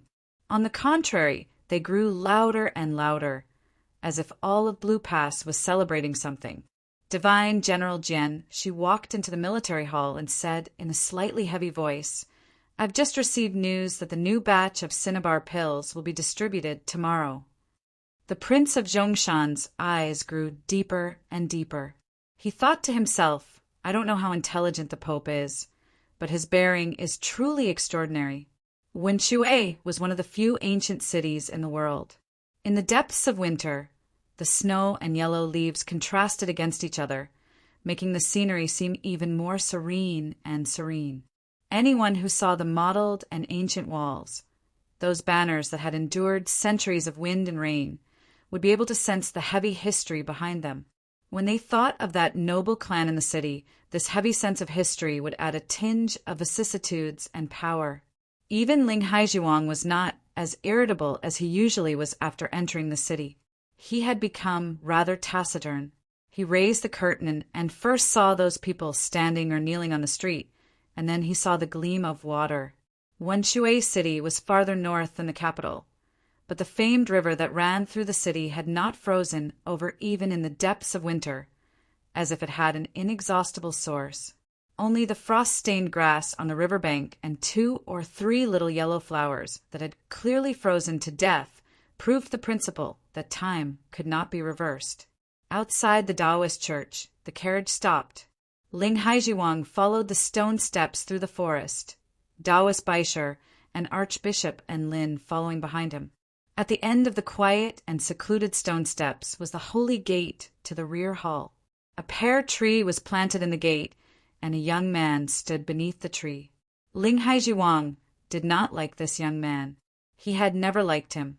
Even though he later learned of his identity as a legitimate successor of the Orthodoxy, he still found it impossible to understand why the Pope, whom he respected so dearly, had appointed him as his successor. In his view, although this young man could not be considered cowardly, he still lacked a sharp edge. He was lifeless and uninteresting. No interest meant no love or hate, and without intense love or hate, one would not understand what responsibility was. Only now, when he saw the figure beneath the pear tree, did he vaguely understand something. It was not lifeless. It was calm and tranquil. This young man was like a small stream. The stream was somewhat shallow, but it was very clear. It was possible to see the fish swimming at the bottom and each person. The stream seemed very weak, but it was also very tenacious. Not even the sharpest sword could cut through it. The stream seemed very calm, but it actually contained an unimaginably surging energy that could cleave apart mountains and split the earth, flowing west to the sea. Just like Wenshui City, everyone knew that he should not have come, or that it was inconvenient for him to come, but he still came. Ling Haizhuang finally understood the Pope's choice. He calmly prostrated. Daoist Baisher and Enlin glanced at each other, their expressions a little surprised, and then they also prostrated. The young man turned around and said, "Rise." A cool breeze blew, and countless tiny white flowers fell from the tree, sprinkling over his body and shoulders. They looked like fresh snow, incomparably clean. There were white flowers everywhere, falling all over the ground. It was currently the cold depths of winter. So why was there such a beautiful scene? Perhaps it was because he had been refining pills in the Taoist church yesterday, but the garden had suddenly warmed and vitality gradually flourished. Thus, it was like a spring breeze had suddenly come, and the pear trees had all bloomed. The 5th volume, The End of the Yellow Flowers of the Battlefield. Chapter 8:23. Ling Haizhuang bowed to Chen Changxing beneath the pear tree, then stood up. The entire process had been very swift. Compared to normal circumstances, he had stood up a little too quickly. It could be interpreted as his movements being concise, but it could also be interpreted as him not being attentive. Many people, especially the important figures of the Li Palace, knew that Ling Haizhuang had never liked the Pope and harbored a faint hostility towards him. Daoist Baisher and Enlin saw this out of the corner of their eyes, but they were not surprised. Ling Haizhuang had stood up while Daoist Baisher and Enlin were still bowing. There was a difference in height between the two sides. It was just like the difference between the pear blossoms on the tree and Chen Changsheng. A cool breeze blew, and countless white flowers drifted down, landing on Chen Changsheng's head or shoulders. Ling Haizhuang's right hand also drifted down, heading for Daoist Baisher's head.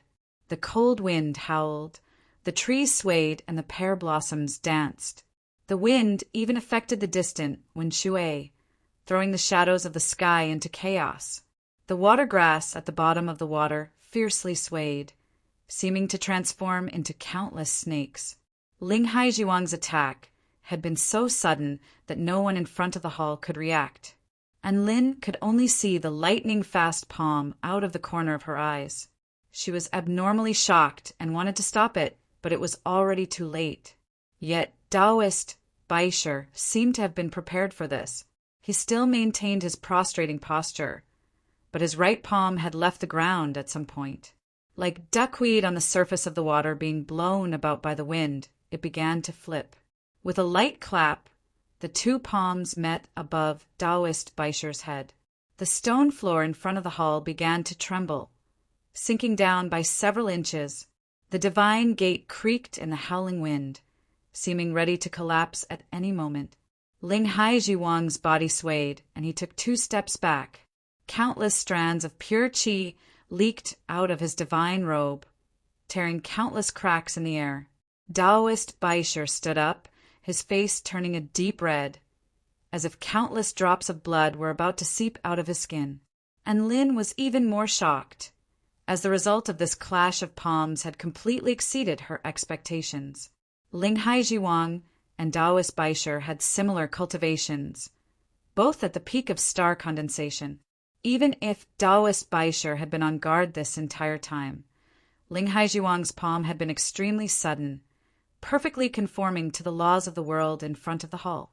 It could be said to be the strongest attack of his life, yet it was unable to heavily injure Taoist Baisher, only gaining a slight advantage.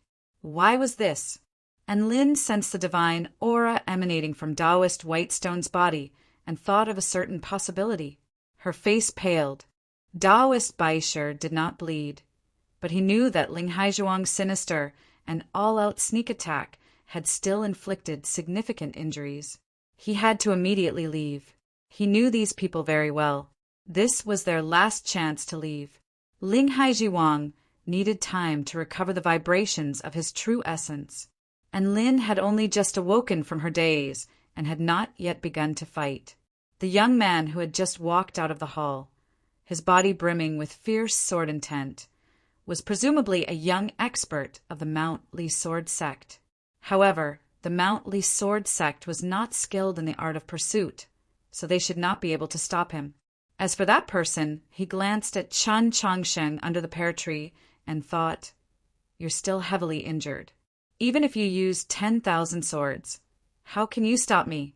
With a cold snort, he suddenly sped up, transforming into a wisp of smoke in the winter sun as he rushed out of the Taoist church. As the fastest and most secretive of the prefects of the orthodoxy, his calculations had not been wrong. At this moment, no one present could stop him, but he did not know one thing. From the Mount Song Army headquarters to Wenshui City, Qin Changxing had been accompanied by 2 other people. The wisp of smoke passed through the green trees of the garden, but it was never able to leave. No matter where he went, a girl would always appear in front of him.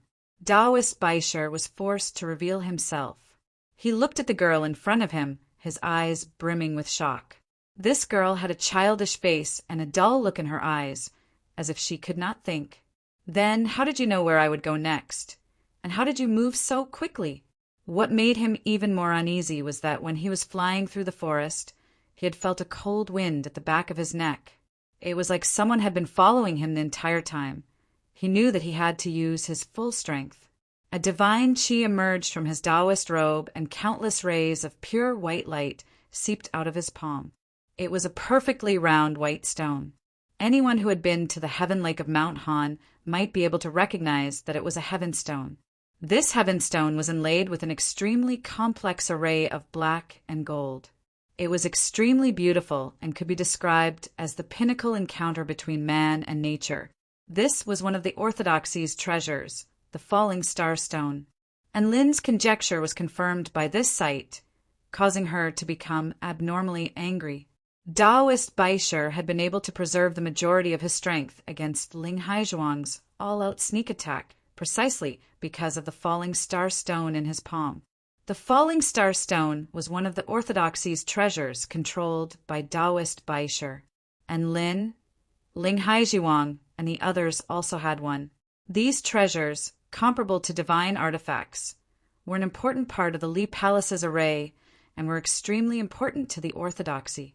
Unless the Pope issued a decree, no one, including the prefects of the orthodoxy who were in charge of these treasures, could take these treasures out of the Li Palace. Taoist Baisher had secretly taken the falling star stone with him. No matter what his intentions were, he was guilty of betraying the orthodoxy. And Lin waved her right hand. Her belt flew off her body, bringing with it countless pear blossoms that surrounded Taoist Baisher. "Do you think that you can keep me here like this?" Taoist Baisher shouted at the girl in front of him. In truth, he was also saying these words to the ghostly figure behind him, to Enlin, and even more to Qin Changxing. As he spoke, he smashed the falling star stone into ground, and Lin cursed at the sight. Ignoring the fact that her belt had failed to form an array, she rushed into the forest. The falling star stone landed on the ground, but it made no sound. The petals and leaves did not even tremble. An ancient energy that seemed to come from an ancient era suddenly appeared. Countless cold winds poured into the falling star stone, and the petals and leaves on the ground followed it. The falling star stone seemed to transform into a massive vortex, swallowing up everything it touched. Even the laws of the world around it began to twist. An incomparably deep black hole appeared on the ground. It seemed to have a circumference of only 1 zhang, but it also seemed boundless. The falling star stone floated within, exuding a gloomy light as if it were a real star. The wind, the flowers, and the leaves continued to sink in and then vanish. "Stop him!" And Lynn hurriedly yelled. The falling star stone was truly worthy of being a treasure of the orthodoxy that was comparable to a divine artifact. It had actually forcefully torn open space and opened a path that led to some unknown place. Taoist Baisher expressionlessly glanced at her. At this time, the falling star stone had already released its full aura. Whether it was the little girl in front of it or the ghostly figure behind it, none of them could stop it. He walked into the gloomy path. If nothing unexpected happened, he would appear several hundred li away in the next moment on a plain. However, something unexpected happened at this moment. His feet had clearly landed in the gloomy path. So why did he still feel like he was stepping on dirt? Why did he feel like he was stepping on petals and leaves? Chapter 824. Taoist Baisher revealed a shocked expression as he looked around. He was still outside the Taoist church in the forest.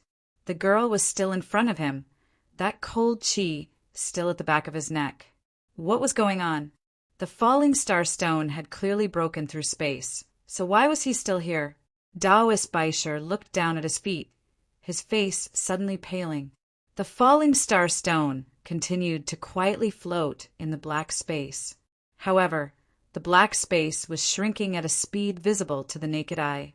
A divine power that came from an unknown place was constantly beating the black space like water waves.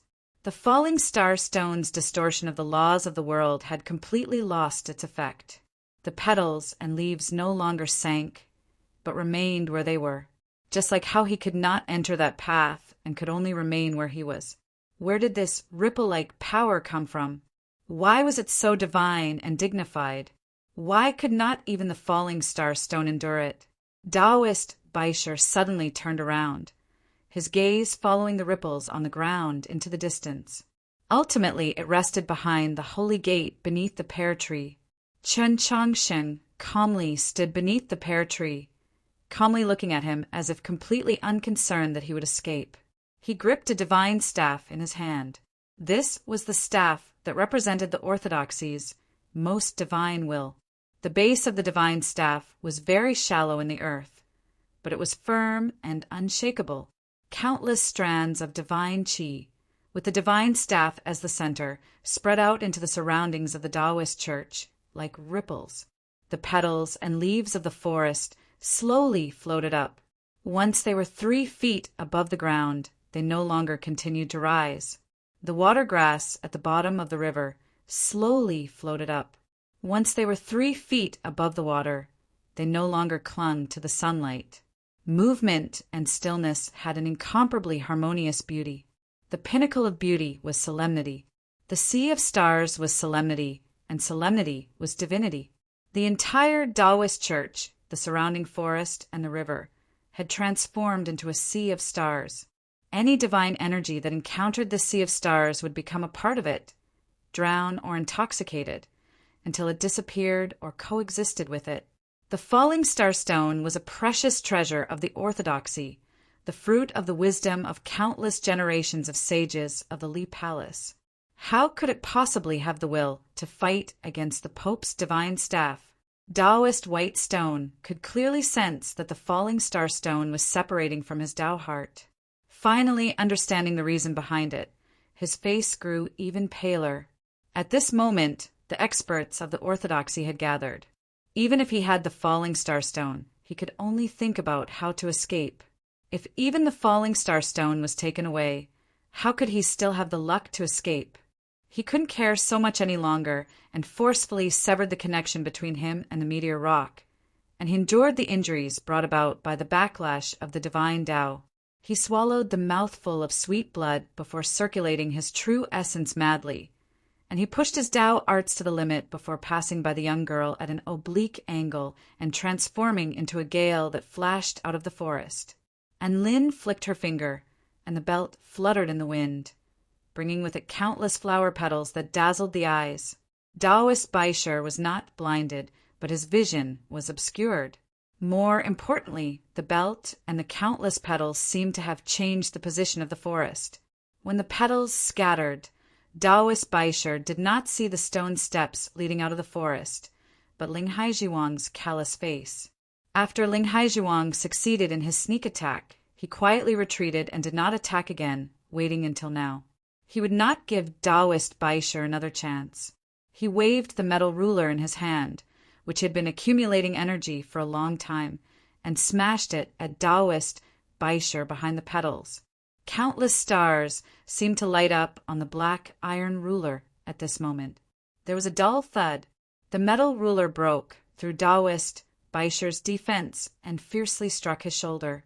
His shoulder bone instantly snapped in two, and his ethereal palace was shaken.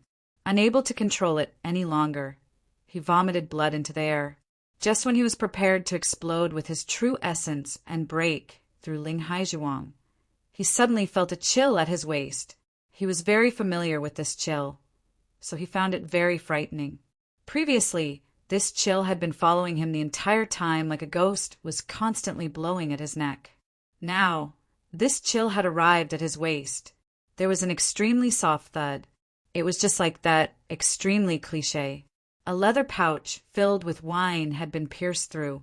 The tip of a sword had pierced through Taoist Baisher's abdomen. The tip of this sword was not sharp.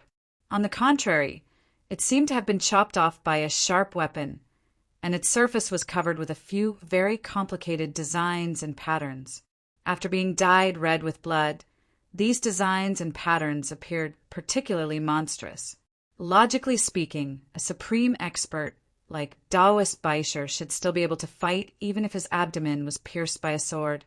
But for some reason, he suddenly became extremely weak, as if the sword carried countless strands of demon chi that were constantly devouring his life. Taoist Baisher lowered his head to his abdomen, to that sword. Shock appeared in his blank eyes as he let out a cry of pain and despair. He had seen this sword in the pictures of the Taoist scriptures. He recognized this sword, the demon commander's banner sword that had disappeared for several centuries. Divine might like the sea. The iron ruler was like a mountain. The demon's sword was like a banner. No matter how valiant Taoist Baisher was, he was finally unable to endure these 3 terrifying attacks. He vomited blood and half knelt on the ground, giving up all resistance. He raised his head with difficulty and realized that the girl was still standing in front of him, her expression wooden. From start to finish, this girl had not attacked, but no matter where he went, she would always appear in front of him. This sort of not attacking was even more terrifying than attacking. Who was this girl? How could she possess such terrifying speed and movement techniques? Taoist Baisher stared at her face and suddenly thought of a possibility. An expression of disbelief appeared in his eyes as he turned towards the divine gate and harshly yelled, "You actually dared to bring her with you!" Chen Chongqing did not answer. Putting away the divine staff, he softly expressed his thanks to Guan Feibai. From the moment Ling Haijiwang launched his sneak attack, Guan Feibai had no idea what had happened, but he had subconsciously stood in front of Chen Chongqing and gripped the hilt of his sword. Because he knew that Chen Chongqing was still heavily injured and had lost too much blood, so he needed to be protected. At this moment, he vaguely understood something, and the hand gripping the hilt of his sword began to tremble. All of this had happened far too suddenly. Even someone like him, whose sword intent was as steady as a mountain, could not help but feel nervous when he suddenly realized that he had personally participated in a major affair of the orthodoxy. And Lin heard Taoist Baisher's words and faintly understood. She turned to the wooden girl, wanting to say something but hesitating. Ling Haijiwang had assuredly also guessed, but he was utterly unaffected by Taoist Baisher's words. He impassively asked, "Since you guessed that we had already discovered you, you still dared to follow us into the city. Was it the venerable Taoist or the Tang clan that guaranteed your safety? Or did you think that with the falling star stone in hand, you could do whatever you wanted?" The front of Taoist Baisher's robe was covered in blood, and he looked rather wretched, but his attitude remained unyielding. He sternly said, I truly did not expect that the divine staff could suppress the falling star stone. It seems like this is the method the Pope uses to control the 6 halls. But so what? You can't just kill me on the spot, can you? Chapter 8:25. P.S. Once you're done, don't be in such a hurry to play. Remember to first cast a monthly vote. From now on, you can enjoy double the monthly votes for the 515 Fan Festival. And you can also take a look at the other activities that give out red envelopes. He was the Archbishop of the Hall of Literary Splendor, an extremely revered status in the Orthodoxy, according to the laws of the Taoist canon. Even if an important figure of his level violated the laws of the Church and was to be punished, the Pope should hold a general assembly in the Great Hall of Light, announce the charges in front of the crowd, and then have the Hall of Drifting Clouds condemn him. This was what the Pope had done when he expelled Mu Jiosher from the Li Palace. The current Pope, Qin Chongqing, had not returned to the capital for 3 years. Even if he returned to the capital to discuss Taoist Baisher's punishment, there might still be people in the Orthodoxy who would stand on Taoist Baisher's side, or at the very least request that he be exempted from the death penalty. And this wasn't even considering that Shang Xingzhou was in the capital. How could he just watch as Taoist Baisher died? Qin Chongqing did not make any evaluation of Taoist Baisher's words. He only calmly looked at him and asked, why? He had already left the capital for 3 years, and the Li Palace was under immense pressure. Even though the Grass Moon Hall, the Moss Institute, and the other 5 halls had sealed their halls, they could not prevent this pressure from seeping in with the wind. After the confluence of the North and South, the great Zhou imperial court began to flourish. Crucially, Shang Xingzhou had always been a legitimate successor of the Orthodoxy, a true saint. After the Pope and Archbishop Mei Lisha returned to the Sea of Stars, no one in the entire Orthodoxy could be found with more seniority and experience than him. Even Pope Qin Chongqing was his student. In these circumstances, how could a few people in the Orthodoxy not have other thoughts? He had originally believed that the person most likely to be able to worship his master was Taoist Siyuan or Linghai Zhuang, as there was an old grudge between them. He had not expected it to be Taoist Baisher. After all, Taoist Baisher had been one of the witnesses to the posthumous edict. He had always been taciturn and kept a low profile, making it impossible to see any possibility of him betraying the Orthodoxy. Why? Because I must consider the future of the Orthodoxy, consider the interests of the human race. Taoist Baisher stared into Qin Chongqing's eyes and said, the Orthodoxy is not the religion of one person, but the gate of millions upon millions of believers. It absolutely cannot be moved by the will of His Holiness alone, unless you are a true saint. Regretfully, although your talent is high, even having the possibility of becoming the youngest true saint in history, you and I both know that the venerable Taoist master will not give you this sort of opportunity. You also know that you will never have this sort of opportunity again. So after 3 years, you could no longer remain silent. Qin Chongqing was quiet for a while, then said, I thought that many people within the Orthodoxy had been waiting for me to stand up once more. Those people are all idiots. Taoist Baisher did not conceal his disdain as he glanced at Linghai Zhuang. It was obvious that the new faction of the Orthodoxy, led by Linghai Zhuang and Taoist Siyuan, had always maintained a rather radical attitude, hoping that Qin Chongqing could rule over the world as Pope as soon as possible. Taoist Baisher continued, why did His Holiness choose you as his successor? Because he felt that this martial nephew of yours was very similar to him. And now, when you stand out and begin to rely on the authority of the Pope, your so-called schemes, to attempt to use these methods to obtain victory in this war with the imperial court, you will become less and less like your venerable self. On the contrary, you will become more and more like your master. And if you want to become a person like your master, how can you possibly win against him? At this point, he turned to Linghai Zhuang and Enlin and shouted, have you ever considered this question? Why should the Orthodoxy be consigned to eternal damnation because of his inexplicable desire to go against his master? Since this is the case, Why don't we just welcome the venerable Taoist as His Holiness the Pope? It was quiet outside the church. The trees within the holy gate swayed in the wind, throwing off the last of the white flowers that had bloomed last night. Chen Chongqing's gaze fell on those faintly discernible figures of priests in the distant forest. After a few moments of silence, he said, "You might not understand me very well."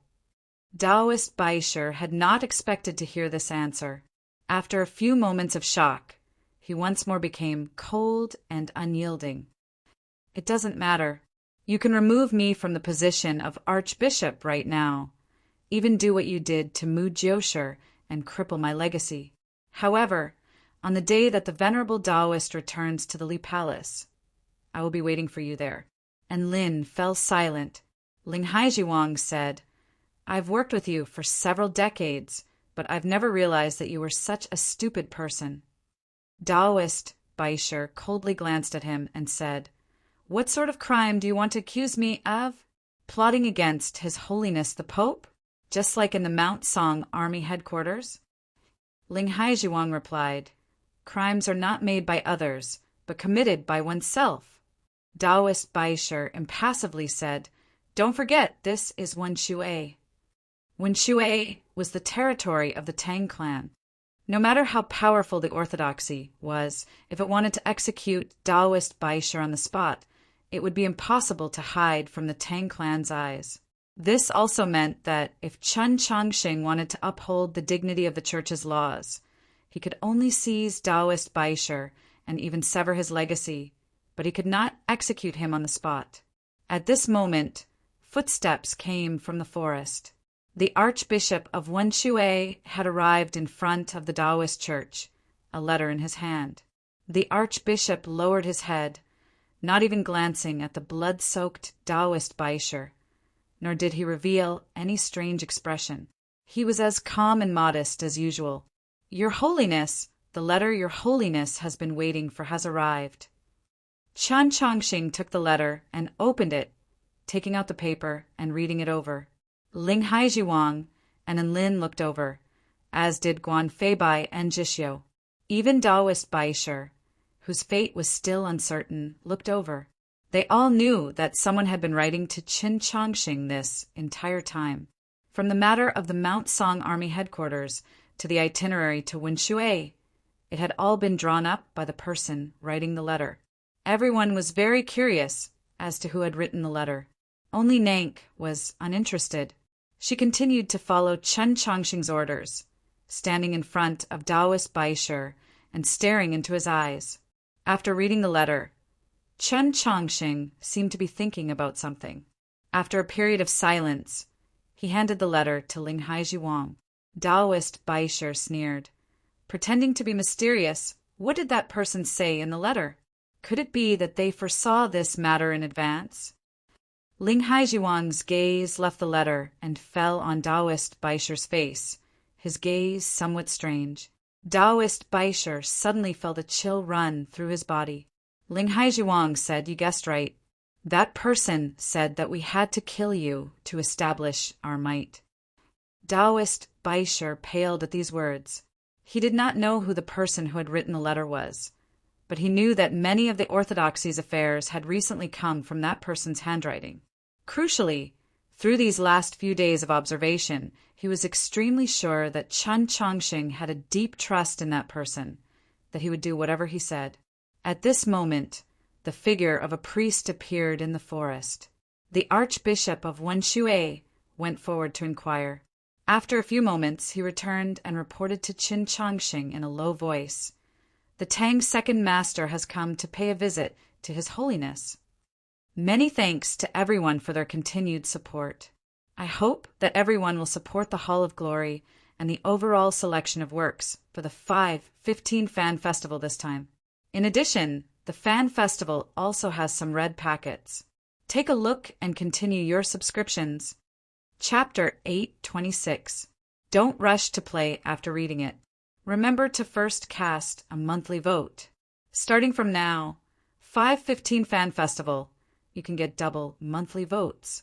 Other activities have red packets. You can also take a look. The crowd in front of the Taoist church was startled by these words, but Taoist Baisher's spirits were roused. Qin Changxing had entered Wenshui City yesterday. In the evening, the Taoist church of Wenshui played music to announce his arrival to the world, but the Tang clan still did not respond. But at this moment, someone from the Tang clan had come, and it was none other than the second master who was rumored to hold the greatest power of the Tang clan in his hands. It was obvious that the Tang clan had spies in the church and knew that Taoist Baisher had already been exposed. An important figure like the Tang second master had immediately come to visit in order to save Taoist Baisher's life. The crowd looked to Qin Changxing, wanting to know his decision. Would he act according to the letter and kill Taoist Baisher in the name of the Pope to establish his authority? Or would he follow the rules of the church and postpone the matter while simultaneously avoiding intensifying his conflict with the imperial court and the Tang clan? Guan Feibai gazed at Qin Changxing's profile, not knowing what choice he would make, and not knowing what choice he hoped he would make. Are you already the true Pope, or are you still the young Taoist who had just entered the capital? Qin Changxing suddenly raised his head to look at the sky. It was not far from dawn, and the morning sun was on the other side of the Wenshui, not far from the surface of the water. The red glow of dawn painted the distant sky, and the clouds seemed to burn, no different from the twilight. He recalled the conversation he had with Tang 36 on the great banyan tree several years ago in the very similar twilight in the Orthodox Academy. And then he recalled the conversation he had with Tang 36 on the great banyan tree again in the darkness of the Orthodox Academy after the twilight had retreated. In short, in those years, beginning in that called the Plum Garden, he and Tang 36 had talked many times.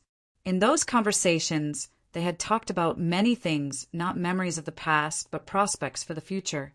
In the twilight, the lake of the Orthodox Academy glowed with a golden light, and the koi fish that had eaten too much gradually sank into the rotting black mud. They did not want to live like this. At the time, Xian Yuanpa had been using his bare waist to smash a tree on the other side of the lake. Tang 36 had said to him, whether it's autumn wind or spring wind, we're still young, so let us live as we please. Now that Xian Yuanpa had returned to White Emperor City, there had been no news of him. Tang 36 couldn't do as he pleased anymore. He could curse whoever he wanted. If he wanted to curse someone, he definitely wouldn't just curse the 17th generation. This was because he was locked up in the ancestral hall and worshipped his own ancestors. In another conversation in the darkness, Tang 36 had said to him that he would be the Pope in the future. He said that it wasn't easy to be the Pope, right? Tang 36 said that of course it wasn't easy. Tang 36 had even told him that in the future, the Orthodox Academy would be the foundation for him to become Pope, which was why he was so passionate about the Orthodox Academy's new enrollment. This guy had long thought of the current situation. It was this guy who had been helping him arrange and deal with many things. Now that it was his turn to make a decision and deal with it, he realized that it was indeed very difficult. Qin Changxing retracted his gaze, turned around and walked into the hall. He made his attitude very clear. Taoist White Stone was extremely shocked. He burst out with all of his strength and rushed like a gale, chasing after the figure in the divine gate. He wanted to fight to the death. However, he had no way of touching Qin Changxing. Nank was still standing in front of him, staring at him in a daze. In his eyes, this little girl was a true fiend. With 3 heavy thuds, Ling Hai's iron ruler and Lin's belt and Jessio's demon sword all struck Taoist White Stone at almost the same time. Taoist White Stone collapsed outside the threshold of the divine gate, all the bones in his body shattered. Blood pouring into his lungs, his ethereal palace shattered, and he found it difficult to stand up. His eyes were filled with despair, the great panic and unwillingness at death's door transforming into a howl that was about to burst out of his lips. He wanted to inform the Tang's second master outside the forest. Hurry and save me! Regretfully, he was unable to let out this howl. The moment he opened his mouth, a rag was shoved in like a bolt of lightning. At some point, the Archbishop of Wenshui had arrived at his side. His left hand stuffed a rag into Taoist Whitestone's mouth. At the same time, his right hand gripped a dagger and stabbed it into Taoist Whitestone's chest. The scene was very quiet. The sound of the dagger plunging into the body was extremely frightening. A small portion of the dagger was exposed. It was as calm as a mirror, exuding a faint aura of holiness. The Archbishop of Wenshui's expression was also this calm, this holy. Taoist Whitestone's eyes were wide open, his throat emitting gurgling sounds. He reached out to grab the Archbishop's clothes, but failed. He constantly twitched and struggled, like a fish that had left the Wenshui, unable to breathe, on the verge of death, yet unable to escape control. The Archbishop of Wenshui gazed at Chen Chongsheng's back through the divine gate and softly said, "Your Holiness, please rest for a while. I am confident that the Tang's second master will have the patience to wait a little longer." As he spoke, he held a rag to Taoist Whitestone's mouth in one hand, while the other held a dagger to Taoist Whitestone's chest. Taoist Whitestone was still twitching and twitching under his hand, yet his voice did not tremble in the slightest. It was still calm, even somewhat humble, and Lin couldn't bear to watch any longer and turned around. Ling Haiji Wang, on the other hand, had an expression of appreciation, even a faint sigh of praise. The divine gate slowly closed. Just as it was about to close, Guan Feibai saw the Archbishop of Wenshui drag Taoist Whitestone into the forest, casually thrusting his sword a few times into Taoist Whitestone's body. It was a stab, not a stab, because a stab was a competition of swords, while a stab was a slaughter. The corners of Guan Feibai's eyes twitched. This time, it had nothing to do with personally witnessing a major event of the orthodoxy. He knew that anyone who could be appointed bishop of Wenshui City by the orthodoxy for so many years was assuredly no ordinary person. But he could never have imagined, and found it very difficult to accept, that this seemingly calm, modest, and noble bishop would, at certain moments, act like a madman. If the orthodoxy had many people like this, no, even if there were only a few, it would be far too frightening. Taoist Whitestone was the Archbishop of the Hall of Literary Glory, a true prefect of the orthodoxy. There was no question that he was also a very important person in Shang Xingzhou's grand scheme. Today he had died, just like that, in the Taoist church of Wenshui City. The other side had been so greatly provoked that they would inevitably react, especially in Wenshui, the unfathomably deep Wenshui, the Tang clan's Wenshui. Taoist Whitestone's death had undoubtedly manifested the stance of the orthodoxy and Qin Changsheng. They were already prepared to completely fall out with the Tang clan. Everyone knew that the Wenshui Tang clan was the wealthiest clan on the continent, the head of the 4 great clans, but in reality, the Tang clan's hidden strength was far beyond anyone's imagination. The Tang clan's history was far too long. In the coup of the Mausoleum of Books 3 years ago, the Tang clan had played the most crucial role, but very few people knew about it. If the Tang clan had not found a way to break the imperial design, the Tianhai Divine Empress might still be sitting on the imperial throne. Now, the secret strength of the Pavilion of Heavenly Secrets had been taken over by the Monastery of Eternal Spring in Luoyang, and the majority of the remaining properties belonged to the Tang clan. The Tang clan's strength was even more terrifying. A faction like the Tang clan was naturally an arm that everyone wanted to obtain, both the orthodoxy and the imperial court. Logically speaking, even if the Tang clan had clearly become closer to the imperial court in the last few years, the orthodoxy should not have displayed such an intense stance. It had to be said that the person writing the letter understood Qin Changsheng very well.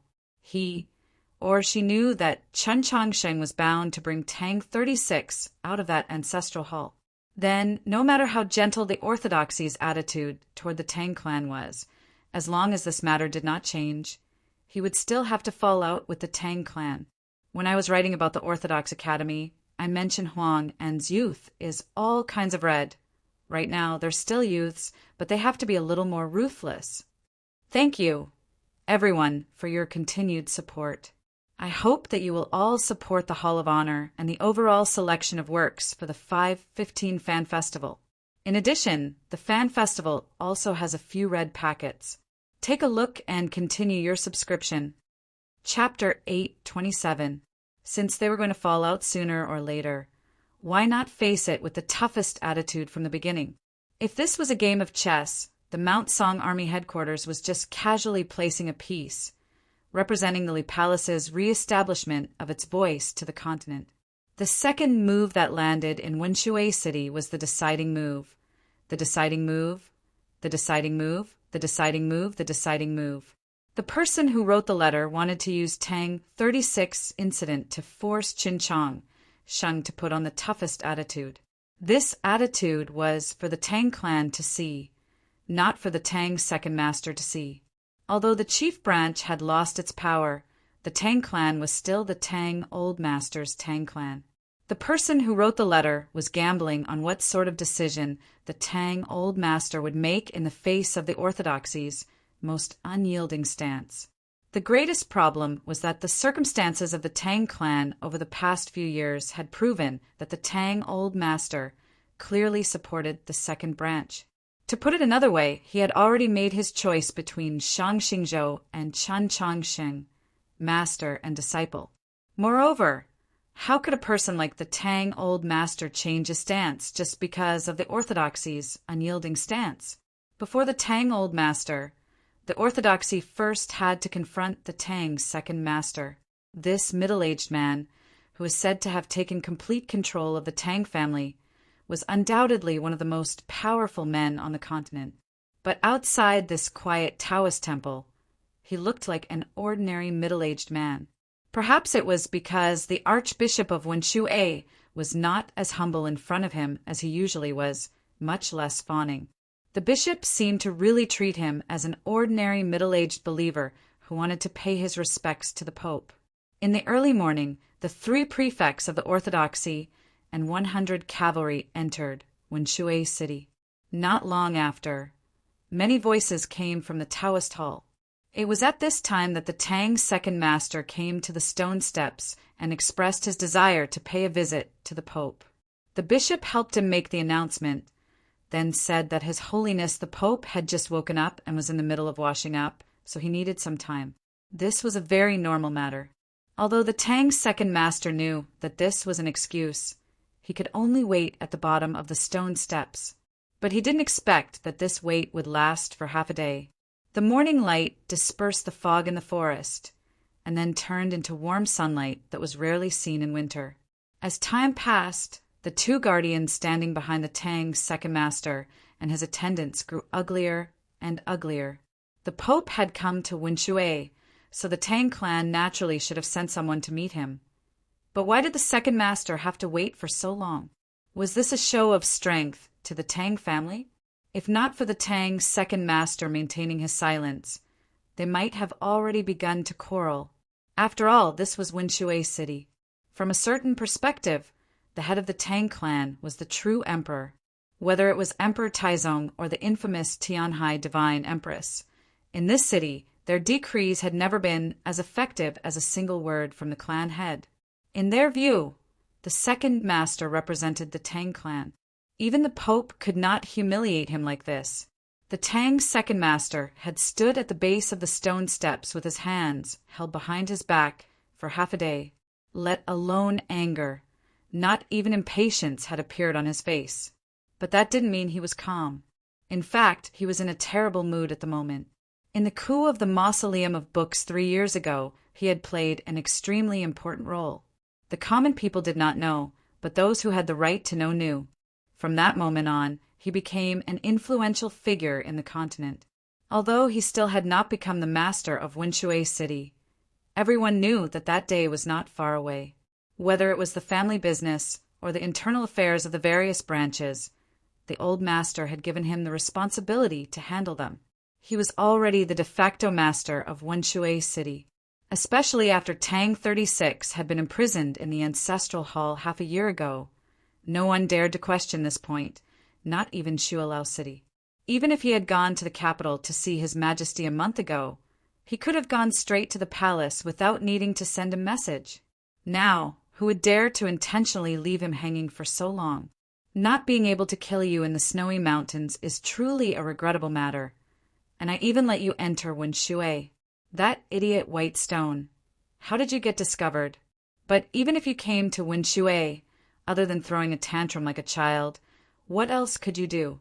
His Holiness the Pope, is he really that big? The Tang's second master gazed at the eaves of that Taoist church deep in the forest, his expression calm as he thought of a few treasonous words. When he thought of that last sentence, he found it very amusing. He was very humorous, and the corners of his lips perked up. In the past, the Archbishop of Shui at his side would assuredly have tactfully asked, "Why is second master smiling?" But today was different. The Archbishop of Shui looked at him and seriously said, "Sir Tang, please do not be impolite." The Tang's second master's smile suddenly vanished. He could no longer maintain his composure, a layer of frost appearing on his face. Just when all his patience was about to vanish, the announcement finally came from the Taoist church. The Tang's second master and the others ascended the stone steps, passing through the quiet and secluded winter forest and arriving outside the divine gate. Raising their eyes, they saw the pear tree. There was no figure under the pear tree, no snow on the ground, and no snow-like white flowers. The stone slabs had just been washed with water, so they were wet and clean. Perhaps there had been blood earlier? The clouds that filled the sky and the warm winter sunlight had not vanished. It was still far from nightfall, but many lanterns had already been lit in the hall. Standing outside the divine gate and peering in, one would occasionally have the misconception that this place was a vast sea of stars. The Tang's second master walked into the divine gate. The two guardians and the Tang clan guards prepared to follow, but they were stopped. The Archbishop of Shui calmly said to the Tang clan, "Please do not wander around the forest, or else you will also die." As they spoke, several dozen priests arrived at the river bank in the rear garden. Two thick and heavy chains gradually emerged from the water, blocking the river. Because of a certain rule of the Tang clan, there were basically no boats on the Shui, but the Taoist church had still made complete preparations. The Tang's second master gazed at the sea of lights in the hall. After a moment of silence, he raised his hand to indicate that his followers should stop. Crossing the high threshold and arriving in front of the quiet hall, he saw Ling Haijiwang and Enlin. The two archbishops stood on the stone steps in front of the hall, looking like two statues of gods. The Tang's second master greeted them, then slowly opened his mouth. He was laughing, but there was no sound. This was his habitual expression. Sometimes it would be comical, sometimes abnormally terrifying, but no matter the time, it was always brimming with derision and malice towards the world. Ling Haijiwang expressionlessly looked at him like he was looking at an idiot, and Lin gave a slight nod in return, then paid him no more attention. The Tang's second master's smile gradually faded as he asked, "To have two archbishops guard the gate, has any pope ever done this before?" After saying this, he did not wait for an answer. With a light brush of his sleeve, he pushed open the door and walked in. Countless lanterns were lit in the hall, the light so bright that it fell on his face. He was rather similar to Tang 36. His face was handsome, but the space between his brows was even more indifferent. In the next moment, that indifference finally dissipated, transforming into an indescribable emotion. In the center of the Taoist church was a prayer mat. This was naturally for people to kneel on. Chapter 828. Only in the last 2 days did I notice that before and after the Qidian update, a PS would be added. It seemed to be related to monthly votes and red packets. Let me tell everyone, this was automatically added by the system, not by me. Please feel free to vote. I wish everyone a happy day at work. Mua, mua, mua. The prayer mat was neither new nor old, neither thick nor thin. It was of the style commonly seen in Taoist churches or ancestral halls. The Tang's second master said nothing as he gazed at the prayer mat. When kneeling, it was more comfortable to have the prayer mat between the knees and the hard ground. The question was, who was he going to kneel to? Of course, the Pope. Countless lamps hung in the night sky like stars, a young man standing amidst them. The Tang's second master said nothing, nor did he hear anyone else. The silence in the hall continued. The Tang's second master's eyes gradually narrowed. He finally moved. He walked up to the prayer mat, raised the front of his robe with his hands, and slowly kneeled. His movements were very slow, very meticulous. From raising the front of his robe, to slightly bending his knees, to leaning forward, he had used a very long time. This was enough time for him to think about many things. He had heard that many years ago, the previous pope had also come to Winshui. When had his father ever made such a grand bow? You and Tang Tang are of the same generation, so I am your senior. How can you accept my bow? Even if you don't call me second uncle, you should at least say no need for ceremony. This period of time had truly been very long, and to the Tang second master, it had been even longer. It was enough time for him to think about so many things, and it was naturally enough time for the young man in the light to speak. But why had I still not heard your voice? He even wondered if he had heard incorrectly. Or was that person's voice too soft, too vague? No, the Taoist church was so quiet that even the softest voice could be heard clearly. For instance, at this very moment, his knees finally touched the prayer mat. The soft cushion gave off a light sound, but in his ears it was like a clap of thunder, shaking his soul. The Tang's second master kneeled in front of Chun Chongsheng. Even when this scene really happened, he still found it somewhat difficult to believe. He did not dare believe that Chen Chongsheng really had not said that he was excused from ceremony. He did not dare believe that Chen Chongsheng would so calmly accept his great bow. The sound of the knee meeting the praying mat disappeared. All the sounds in the hall disappeared. It was incomparably quiet. Only the light of the lamp could be heard, swaying in the breeze. The Tang's second master kneeled on the prayer mat, his heart growing colder and colder, but his expression growing more and more indifferent. Then he stood up. When he knelt, he was like a jade mountain that was about to collapse, and when he stood up, he was like the rising sun rising from the water, clean, efficient, and without any hesitation. He stood up by himself. It was obvious that this was a breach of etiquette in front of the emperor, but he was furious at the moment, so he decided to ignore it. He looked at Chen Chongsheng and indifferently said, "Greetings, Your Holiness the Pope." It was not a greeting, just a passing acquaintance. It was still quiet in the Taoist hall. Countless lights swayed in the breeze, making a rustling sound, like the sea of pine trees in the mountains. Chen Chongsheng quietly gazed at the Tang's second master for a very long time. This was the first time he had seen him. Whether it was the coup of the Mausoleum of Books or the assassination of Zhou Tong on the snowy street, he and the legendary Tang's second master had never met. The Tang's second master was very similar to Tang 36. His face was handsome, his temperament indifferent, and he exuded a noble aura, but there was a hint of gloominess on his face. When I see you, I very naturally think of him. Chen Chongsheng continued. It's already been a very long time since I've seen him. The more this is the case, the more I miss the time when he was at my side. At that time, he helped me with many things. The Tang's second master asked, such as?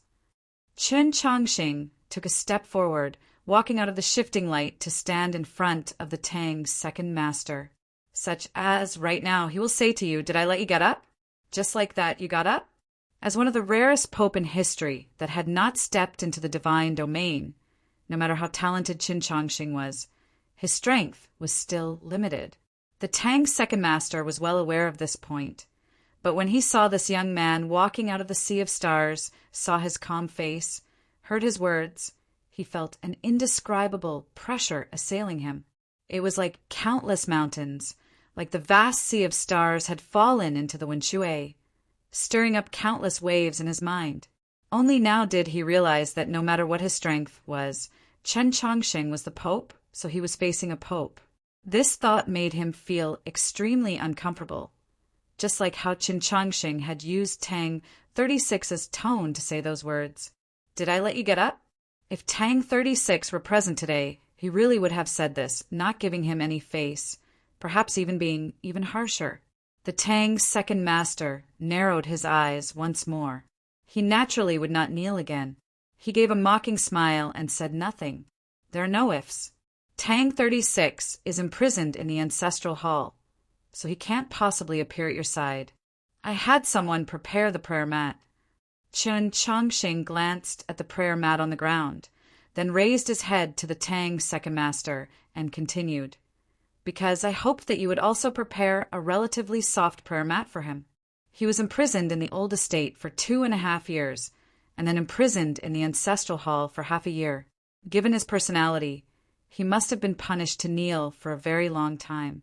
Without a prayer mat, he will find it rather difficult to endure.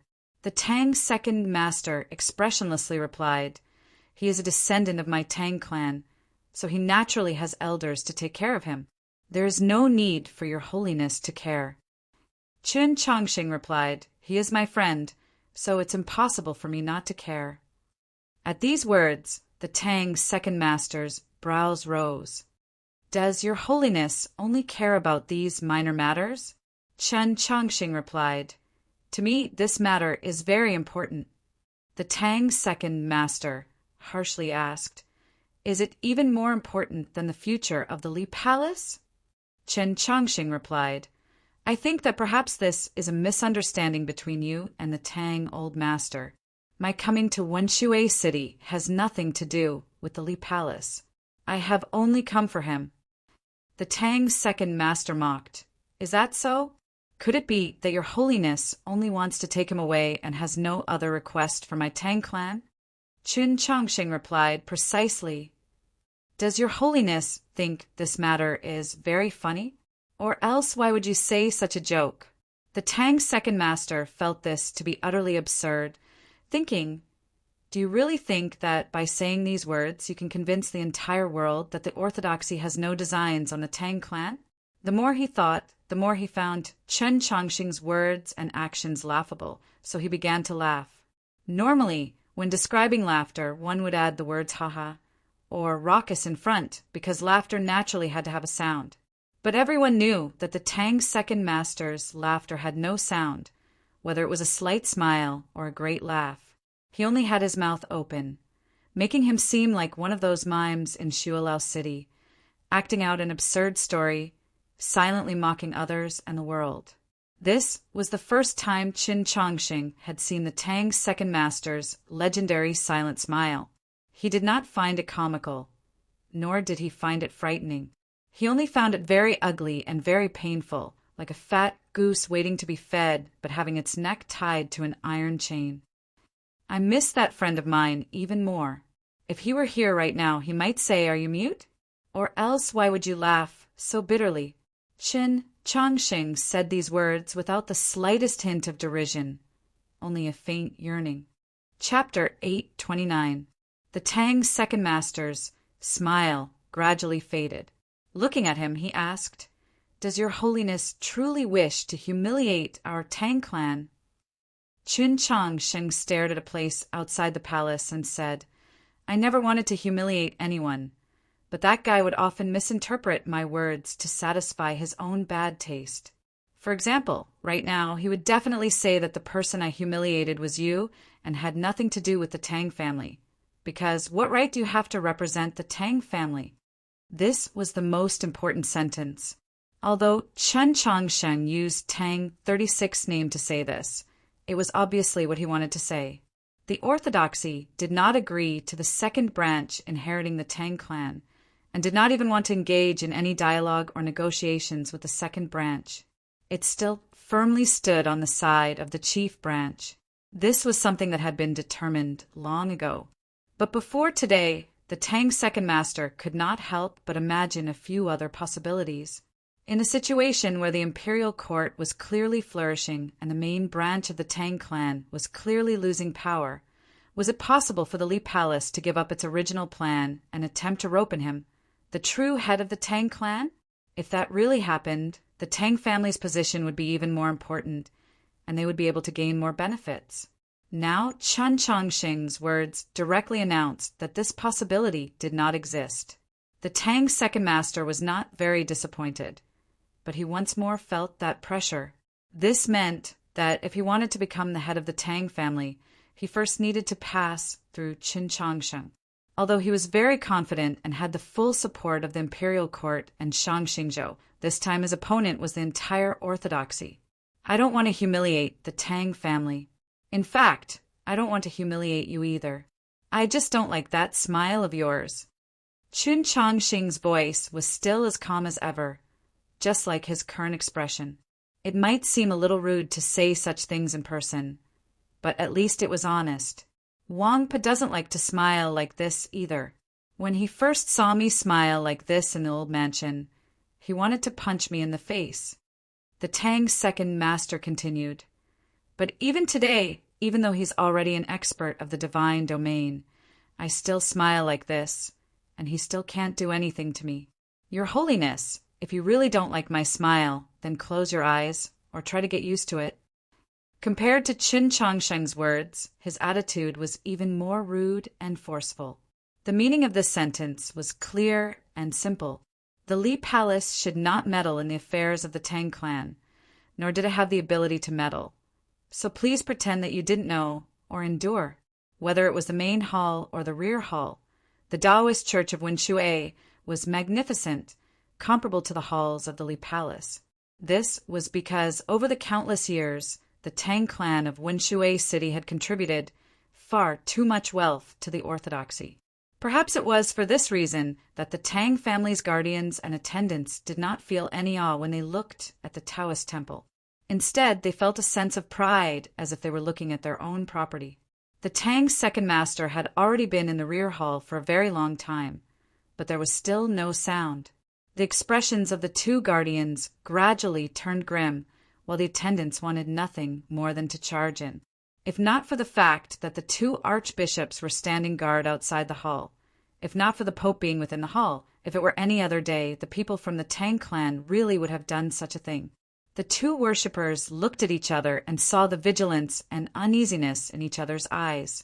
They sent a subtle message to the outside of the forest. There was no sound of wind breaking in the forest, but there were several faint aura fluctuations which even the Taoist temple's tactical formation did not detect. The Archbishop of Winshui had brought several dozen priests and even more cavalry to guard this place. In a certain tree deep in the forest, Zhixiu hugged the demon commander's banner sword, his eyes closed as if he was resting, but his spiritual sense had always been following those qis. If the Tang clan really dared to risk universal condemnation and attack, the people brought by the two guardians would never be able to charge into the Taoist temple because Ling Haijiwang and Enlin were there, and the people hidden in the forest would probably be wiped out in a very short time. The Tang clan naturally would not make such a foolish move. Their true preparations were probably in another direction. The rear garden of the Taoist temple was on the shore of the Winshui. On the opposite shore was a long embankment, and behind the embankment were restaurants and residences. Separated by 200 samzhang, 2 residences upstream and downstream had their doors tightly shut. The light inside was dim, and many people were concealed within. There were also several heavy metal chests. These chests were filled with mountain-cleaving axes. This sort of weapon designed by the Tang clan was often used on the battlefield to chop off the sharp and hard front claws of the wolf cavalry. Today, it was prepared to be used to chop off the 2 thick chains on the Winshui River. Once the chains were broken, the Winshui, which had been calm for many years, would be flooded with 10-some armored ships, each equipped with 10-some divine crossbows. The sewers leading to the Taoist temple were already covered in a black and viscous, oily substance, but it was hard to tell what it was used for. The setting sun shone on the restaurant, and the scenery on the second floor was even better, allowing one to see even further. Luo Bu sat by the railing, facing the setting sun as he drank wine, silently calculating how long the Tang's second master had been in the temple. The orthodoxy had many experts. Logically speaking, even if the Tang clan had prepared for a very long time, they should have been able to deal with them. The problem was that this was not the Tang clan's full strength. Luo Bu looked down the stairs. The setting sun hung over the Wenshui, the evening clouds retreating into the curtain of night. The trees on the shore seemed to turn into red maples. A blind zither player was playing the zither by the water. 7 peddlers, 6 government laborers, 3 fortune-tellers, 2 sesame candy-selling elders, and a cosmetic-buying girl were on the street. It was just like yesterday.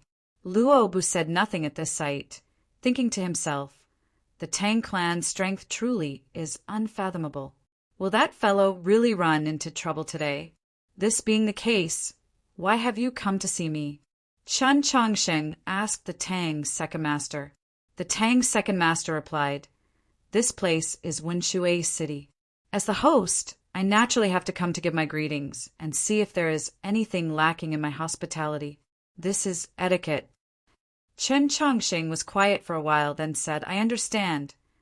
This was the meaning that he had finished his inspection and was sending the guest off. The Tang's second master naturally would not just leave like this. He still had not seen the person he wanted to see. Sir has a friend in Wenshui, and coincidentally, I also have a friend in the Li Palace. His name is Baisher. He said to Qin Chongsheng, I don't know where he is right now.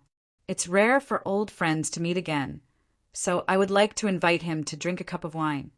Qin Chongsheng replied, regretfully he is unable to drink this cup of wine, because he is already dead. He was very calm, as if he was speaking of a very ordinary matter. The Tang's second master could no longer maintain his composure. His expression slowly changed, and then he once more noiselessly laughed. This time there was an indiscernible meaning in his smile, and it was even colder. Then has your holiness ever thought that Sir's friend might also be dead? He stared into Chen Chongsheng's eyes. Chen Chongsheng was still very calm. No, because I am still not dead. This was confidence.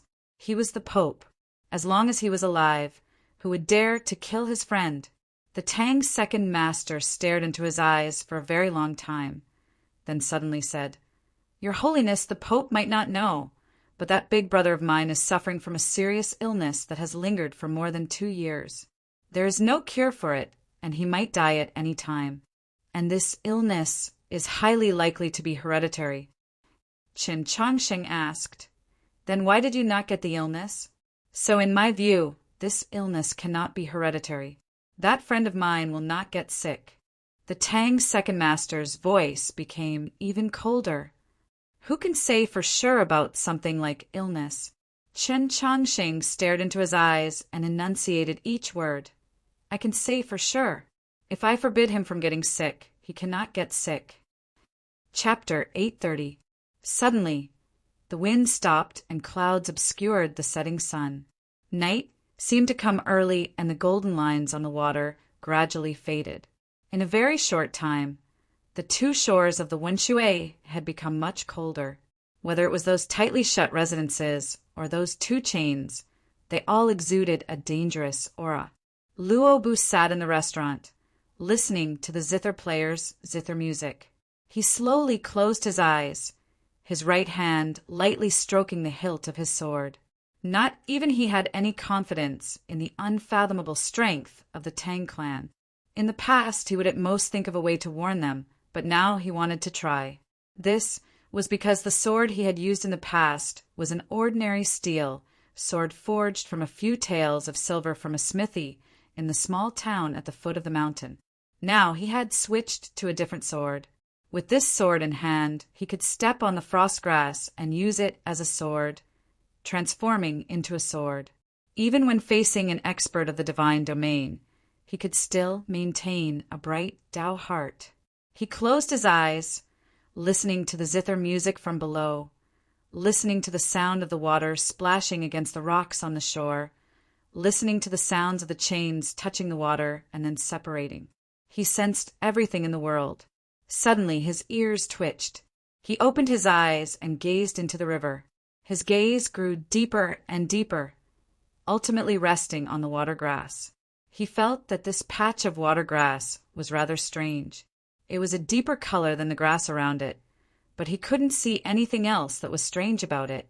At this moment, the blind zither player on the shore also seemed to hear something. He gazed into the Winshui and forgot what he was doing. The zither music came to a screeching halt.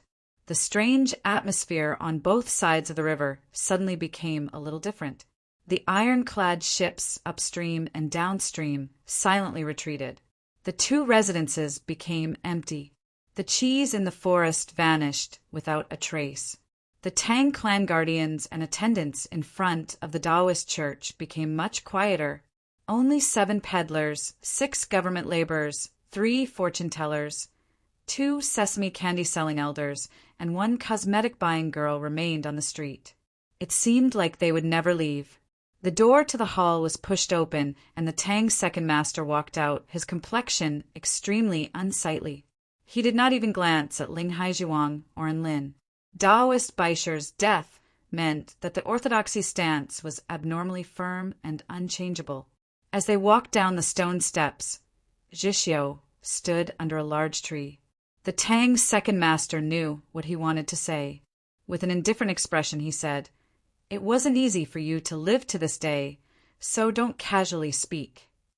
Zhixiu expressionlessly said, "For a weakling like you to survive until today, it's even more difficult."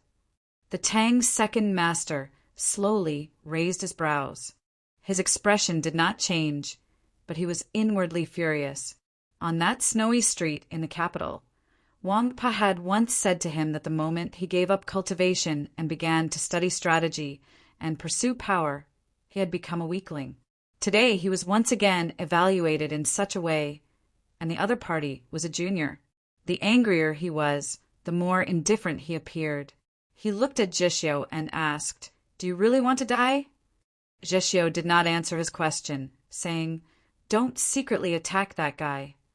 The Tang's second master stared into his eyes and said, "In truth, I've never understood how a wolf cub like you could become friends with that wastrel." "I'm not his friend." After a moment of silence, Zhixiu continued, "He is my employer, so don't touch him." The people of the Tang clan had all withdrawn. In the deep darkness, the 2 shores of the Winshui were quiet. Chun Changsheng arrived on the shore, Ling Haijiwang and the others at his side. Nank had followed his orders and remained in the Taoist church. The starlight fell on the surface of the water, causing countless silver scales to appear. No matter how good one's eyesight was, it was still very difficult to clearly see what was going on at the bottom of the water, much less those aquatic plants in the depths. The Tang clan's first master, Tang 36's father, had always been in poor health, and had only gotten worse in the last few years. This was a matter that many people of the continent knew of. No one, including Chun Changsheng, had ever doubted it.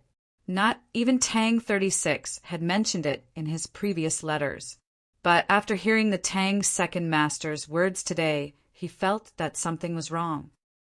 Although it's still not clear what illness it is, it's confirmed that it's not poison. Archbishop Enlin added, "In the past, the 13 divisions of Radiant Green and South Stream Temple both sent people to take a look." The Archbishop of Wenshui glanced at Chun Changsheng's complexion and whispered, "Reporting to your holiness, before South Stream Temple closed, that person came." Closing the temple meant seclusion. In the last few years, Holy Maiden Peak had only had one seclusion that needed to be specifically mentioned, so the identity of that person he mentioned was naturally on the verge of being revealed. And Lin revealed an expression of shock. Ling Haijiwang slightly arched his brows, because the Li Palace had no idea of this matter. Chun Changsheng was even more shocked, thinking, "Why didn't she tell me?" The Archbishop of Wenshui whispered, "That person didn't let us say it." If the Tang clan's first master was not sick but poisoned, he should have been cured by the heavenly phoenix True Blood. Su Yurong had probably thought the same at the time.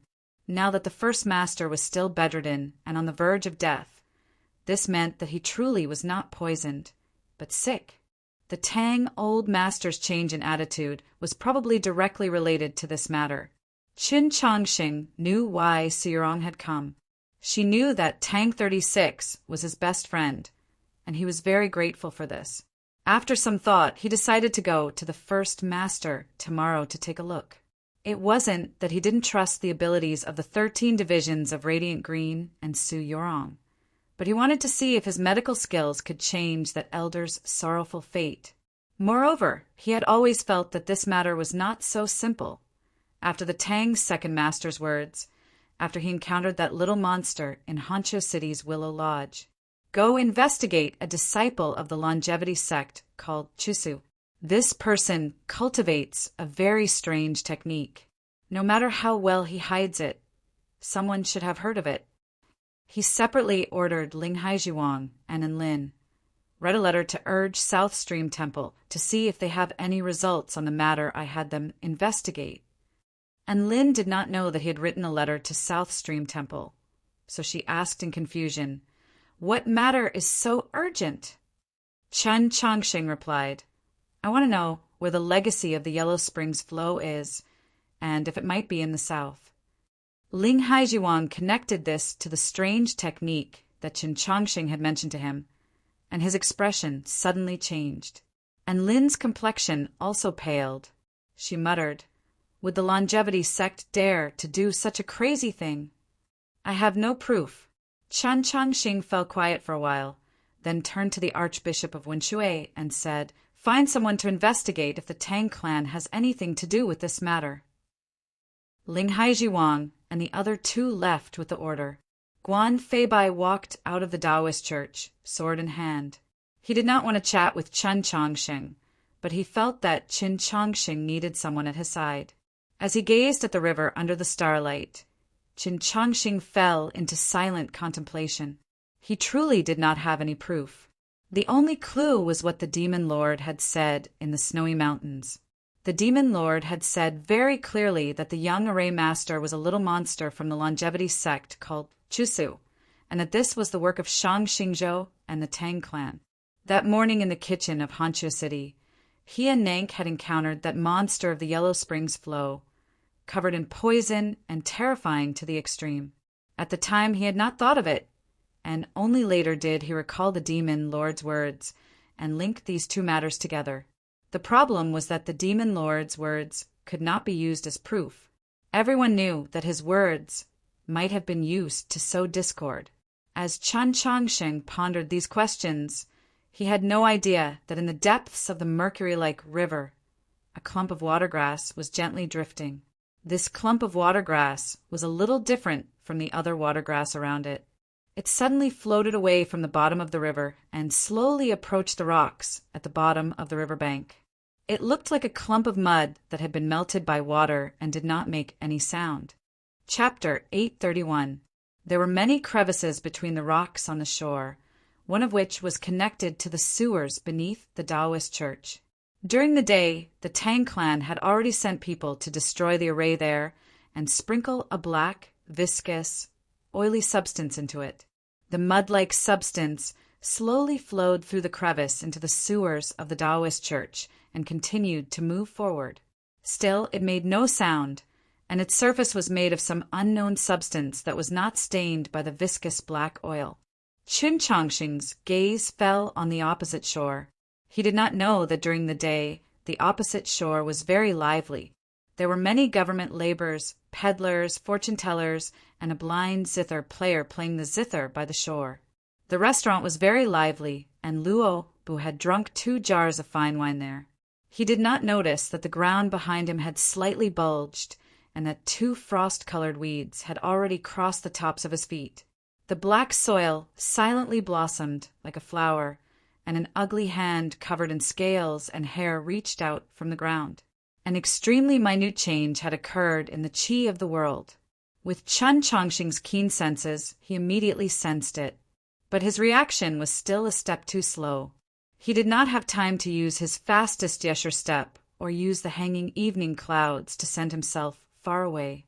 That ugly and terrifying hand had already reached out from the ground and gripped his ankle tightly. An indescribable chi exuded from that hand, moving along his ankle and invading his body. Chun Chongsheng felt like he had fallen into the mouth of a volcano and was enveloped in scorching lava. Every part of his skin was stinging and even somewhat numb. This was an illusion, because that chi was not scorching, but extremely cold. That extremely cold and filthy chi rushed into all his meridians and began to corrode his flesh and blood. Even more frightening was that the cold and filthy chi seemed to have a life of its own. It transformed into a film-like substance that enveloped all 365 chi openings in his body. This also meant that the star radiance in his chi openings would not be able to break out in a short period of time. In the next moment, that chi rushed into his abdomen and froze his ethereal palace into a snowy mountain. All of this happened in an extremely short period of time. The yellow leaves that fell from the tree were less than an inch away from the branches. The starlight didn't even have time to flicker. Chun Chongsheng was restrained. Both his breathing and heartbeat seemed to be frozen. He couldn't even make a sound, let alone fight back. The underground attacker's methods were too sinister, and his aura was too cold and sinister. If it were any other cultivator, even a peak star condensation expert, in a situation where they were completely unprepared, suddenly encountering such a terrifying sneak attack, encountering such a sinister method that had not appeared in the world for countless years, there was a chance that something would happen to them, and then they would silently die. Would Chun Chongsheng die just like that? Under the protection of countless experts, within the Taoist Church of the Orthodoxy, beneath the silver starlight? Guan Fei held his sword and walked out of the Taoist temple. He was still 10 or so feet away from Chun Chongsheng. Most importantly, other than feeling a slight chill in the night wind, he didn't notice any other problems. The Taoist temple's array formation did not detect the sneak attacker's arrival. Chun Chongsheng's breathing slowed. Counting from the moment he was ambushed, the interval between his second breath was 7 times longer. At the same time, his heartbeat also slowed. Counting from the moment he was ambushed, his second heartbeat came many times later than the first. If this continued, perhaps his next breath would never come. Perhaps his heartbeat would stop, and then he would die. This was the closest Chun Chongsheng had come to death, but it was not the closest. Ever since he was 10 years old, his life had always been accompanied by the shadow of death. Whether it was at the bottom of New North Bridge, by the lake of Mount Han, or at the peak of the Mausoleum of Books, he had encountered even more dangerous situations. Thus, even when he clearly saw the threat of death, he still did not panic. More importantly, he had many similar experiences, so he knew how to deal with cold and sinister chi. He had been blown by Ziji's dragon breath many times. In these past few years, he would sometimes become a snow sculpture at the bottom of a cave, and sometimes become a block of ice in the lake of the cold palace. The dragon breath of a black frost dragon was the coldest thing in the world. Although the chi of the ambusher was even more sinister and foul, it was still somewhat inferior in this aspect. From a certain perspective, Chun Chongsheng was the person in the world who had fought against cold and sinister chi the most. Whether it was his mind or his body, his endurance far surpassed that of a normal person. Even those experts of the divine domain were not necessarily stronger than him in this aspect. In the view of the ambusher, Chun Chongsheng's physical body and spiritual sense should have been completely frozen. Even his thoughts should have stopped, much less counterattack. Chun Chongsheng truly could not move at this time, but he could still think. As long as he could think, no one could hold him. Just as his breathing and heartbeat slowed to a halt, he began to think. Countless swords streamed out of the vault sheath. Countless swift and fierce sword intents enveloped the back garden by the Winshui. Countless sword glows wildly slashed in every direction, shattering the starlight and cutting the grass. Countless deep sword slashes appeared on the ground, and the slightly hardened earth was thrown into the air. The array of the Taoist church was finally activated. A clear light emerged from the eaves of the hall and completely enveloped the Taoist church and the back garden. A groan could be faintly heard from the countless sword glows, and at the same time there was a ripping sound as if something had snapped. The grass constantly bulged as if something underground was trying to escape. That sinister and foul qi had lost its source. So Chen Changsheng was no longer in danger of losing his life. However, he could not move for the moment, so he was still in danger. The group of swords flew back and hovered around his body, forming an airtight sword formation that emitted a buzzing sound. As he watched Chen Changsheng standing by the water, Guan Fei Bai had already sensed something strange. The changes in Chen Changsheng's breathing rate and heartbeat could not be concealed from his brilliant sword heart. And then he saw the black earth on the grass and the hand that had strangely gripped Chen Changsheng's ankle. He unsheathed his sword and rushed over, but he was extremely nervous as he realized that he might not make it in time. Just at this moment, countless sword glows appeared on the grass, slashing apart the starlight and the grass, simultaneously forcing the ambusher to reveal himself. Seeing the bulge on the grass, Guan Fei Bai's sword left his hand and slashed down. A white sword glow appeared in the darkness by the Winshui. The starlight in the sky instantly dimmed, the frosted grass fell, and the yellow leaves shattered. Chapter 832. Guan Fei Bai's attack seemed very simple, but it was actually one of the most powerful sword techniques of the Mount Li sword style. When the sect master of the Mount Li sword sect, Su Li's master, saw Emperor Taizong's frost god spear in the Battle of Luoyang, he had comprehended a sword style. This sword was a sword of the battlefield. When it moved, it was like a spear that could pierce through the heavens, able to fight against 10,000 people. It was called the Edge. It was not that the edge was completely revealed, but that the edge had to be revealed. If there was edge, it had to be seen by the world. Fierce winds howled. Countless waves appeared on the surface of the river, and grass madly danced in the air. 2 years ago, Guan Fei Bai had succeeded in star condensation on the battlefield of the snowy plains, and now he was at the middle level of star condensation. Although he was a genius of the sword that everyone knew, he was still young. With his current cultivation, it was still not enough for him to use such a powerful secret sword of the sect.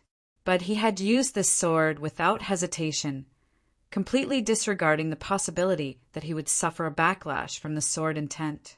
Because he was currently very angry and also somewhat afraid. If Chen Changsheng had not had the protection of the 10,000 swords, would he not have died in front of him tonight? The cold winter night was sliced apart by an extremely swift and fierce sword intent that revealed its edge, as if a white rainbow had appeared. A heavy and violent boom came from the grass.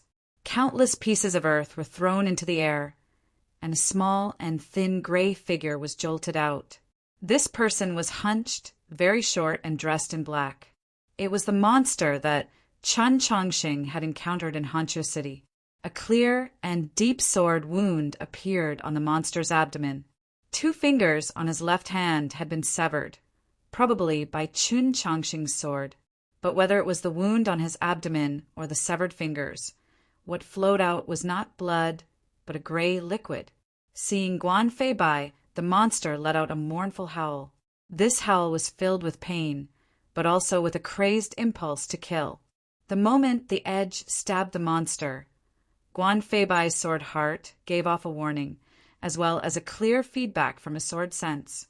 The monster's skin and body were extremely tough, like it was covered in some sort of soft armor, but also like it was covered in countless grains of mud. It was extremely slippery and difficult to use. He had not hesitated to suffer the backlash of the sword intent to unleash his strongest sword strike. But he had only managed to leave a sword wound on this monster's body and was unable to severely injure it. Seeing the monster pouncing towards him, Guan Fei Bai's expression turned cold, but he showed no fear. His will to fight rose again.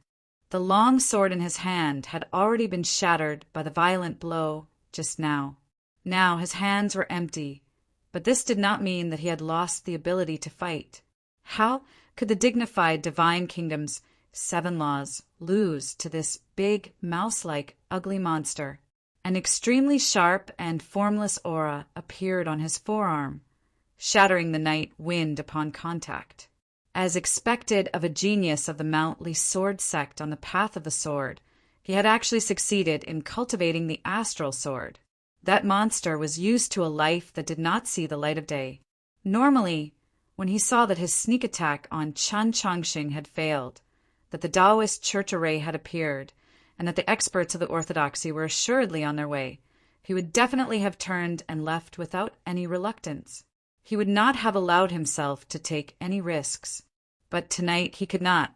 He found it somewhat impossible to control his emotions. Previously, when he had been injured by the edge, he had begun to grow angry. When he realized that he had been injured by the Mountly Sword style, and that his opponent was a young disciple of the Mountly Sword sect, his anger burned even more fiercely. His eyes turned scarlet, and the brand in the deepest parts of his soul began to burn, so hot that only one thought remained in his mind.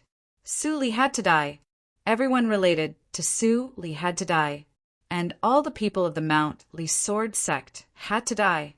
In the howling winds, that monster flew through the night sky, bringing with it a foul and fell chi and a terrifying pressure.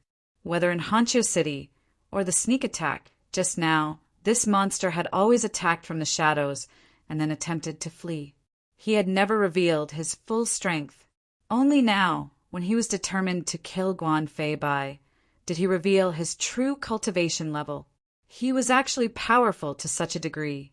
Blood trickled down the corner of Guan Fei Bai's lips. This was the result of the backlash of his sword intent, and also the result of forcing himself to use the astral sword after being injured. Looking at the terrifying cold figure, he quickly determined that he was no match for it. But so what? At this moment, he stood in front of Chun Chongqing. As long as he stood here, the monster could not injure Chun Chongqing. As for himself, he believed that even if the monster wanted to defeat him, it would have to pay a sufficient price. Yes, as the most valiant and violent disciple of the Mountly Sword sect, he had chosen his strongest attack for the first time. This time, he was prepared to choose his most ruthless attack. The final move of the Mountly Sword sect's sword style. He was prepared to exchange life for life, to exchange injury for injury. He firmly believed that no matter how heavy his injuries were, the monster could not possibly leave unscathed, so he could forget about leaving tonight. Chun Chongqing had just shattered the ice that had frozen his body when he saw this scene.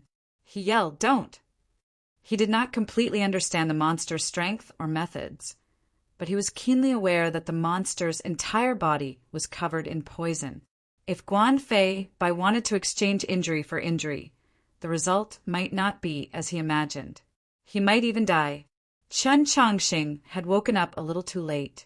He only had time to yell out, but he was unable to do anything. Guan Fei Bai's right hand slashed down like a sword. The sword aura cut through the wind without a sound. He didn't even look at the tentacle-like fingers of the monster. Both sides were going to be heavily injured, or even worse. Who could change all of this? A small figure broke through the window of the Taoist temple. At this moment, the small figure was still dozens of feet away from the battlefield. Logically, it was impossible for her to make it, but the speed of the figure had already surpassed the limits of logic. It was like a real bolt of lightning. The bolt of lightning strangely avoided the grass and dirt in the night wind and accurately struck the monster. To be more accurate, the small figure directly collided with the monster in the night sky. There was a muffled sound in the night sky. Grass and dirt flew again. The monster was directly smashed into the grass dozens of feet away. Who knew how many bones were broken? The small figure landed in front of Chun Chongqing and Guan Fei Bai. Her body swayed a little. It was Nank. The monster knew how terrifying Nank's speed was. It didn't dare to stay any longer. It turned around and burrowed into the grass. Nank knew that if she let the monster escape into the earth, it would be very difficult to catch it.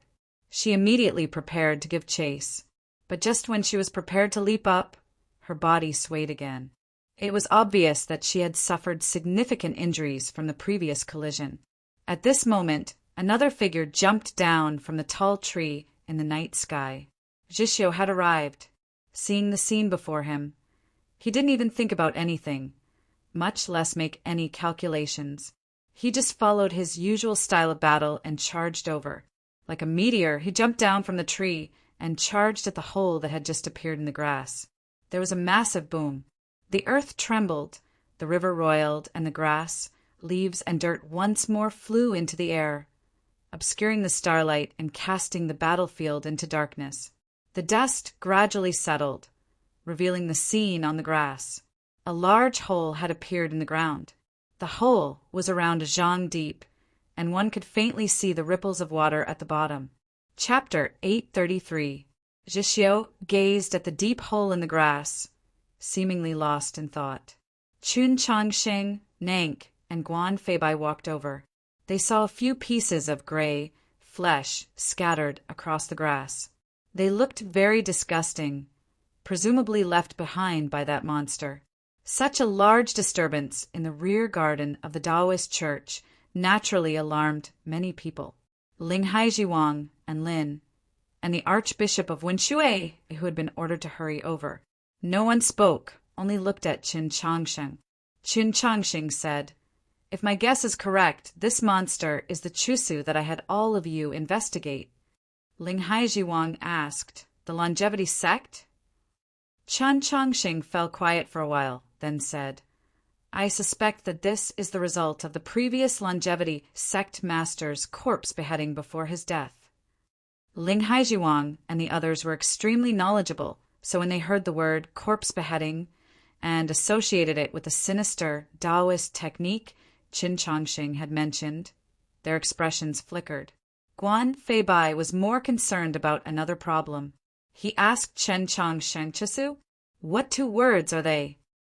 Qin Changsheng replied, "It should be the two words you're thinking of." When he had first heard the name Chusu, Guan Feibai had found it rather strange, feeling a chill for some reason. Now he finally understood the reason. He harshly said, "It turns out that even today the longevity sect still has not forgotten the grudge from back then. Just this monster wants to deal with Marshal Granduncle?" Jeshio replied, "This monster has a very powerful cultivation, a pure Taoist technique, and an evil qi. Most troublesome of all is its sinister venom and speed. It also has the ability to tunnel through the earth. It can appear near us at any time and be used for sneak attacks and assassinations. It's extremely frightening." He was the most frightening concealer and assassin of the snowy plains. Now, even he had to admit that this monster was very dangerous. These words plunged the surroundings into silence. The Taoist church was protected by an array, and Guan Feibai was at its side. But that monster had actually been able to silently approach Qin Changsheng and launch a sinister sneak attack. Even more frightening was that even after the powerful attacks of Guan Feibai, Nank, and Jeshio, the monster had only been injured, not killed on the spot. It had to be known that although these three were not very old, they were definitely the most valiant existences of the younger generation of cultivators. This monster was naturally far from being enough to deal with Suli, but if it were hidden near them and prepared to strike at any moment, it would truly be very difficult to guard against. Everyone, be more careful in the future. Qin Changsheng turned to Guan Feibai and said, "Especially you. In the future, when you encounter Chusu, don't lightly use those killing moves that trade wound for wound. Although I've never encountered him, I can sense that the sinister poison in his body is very troublesome. Even I might not be able to cure it." This was referring to when Guan Feibai had been prepared to use the final move of the Mount Li sword style to clash with his opponent. "I'll be more careful in the future. What about you?" Guan Feibai looked at Qin Changsheng's ankle. Qin Changsheng said, "I'm fine." There were still some black flocks on his ankles, but they had long since withered and disappeared without a trace when the night wind blew. Guan Feibai then looked at Nank. He thought to himself, "You directly bumped into that monster just now. Aren't you worried about being poisoned?" Then he remembered her true identity and realized that he had been thinking too much.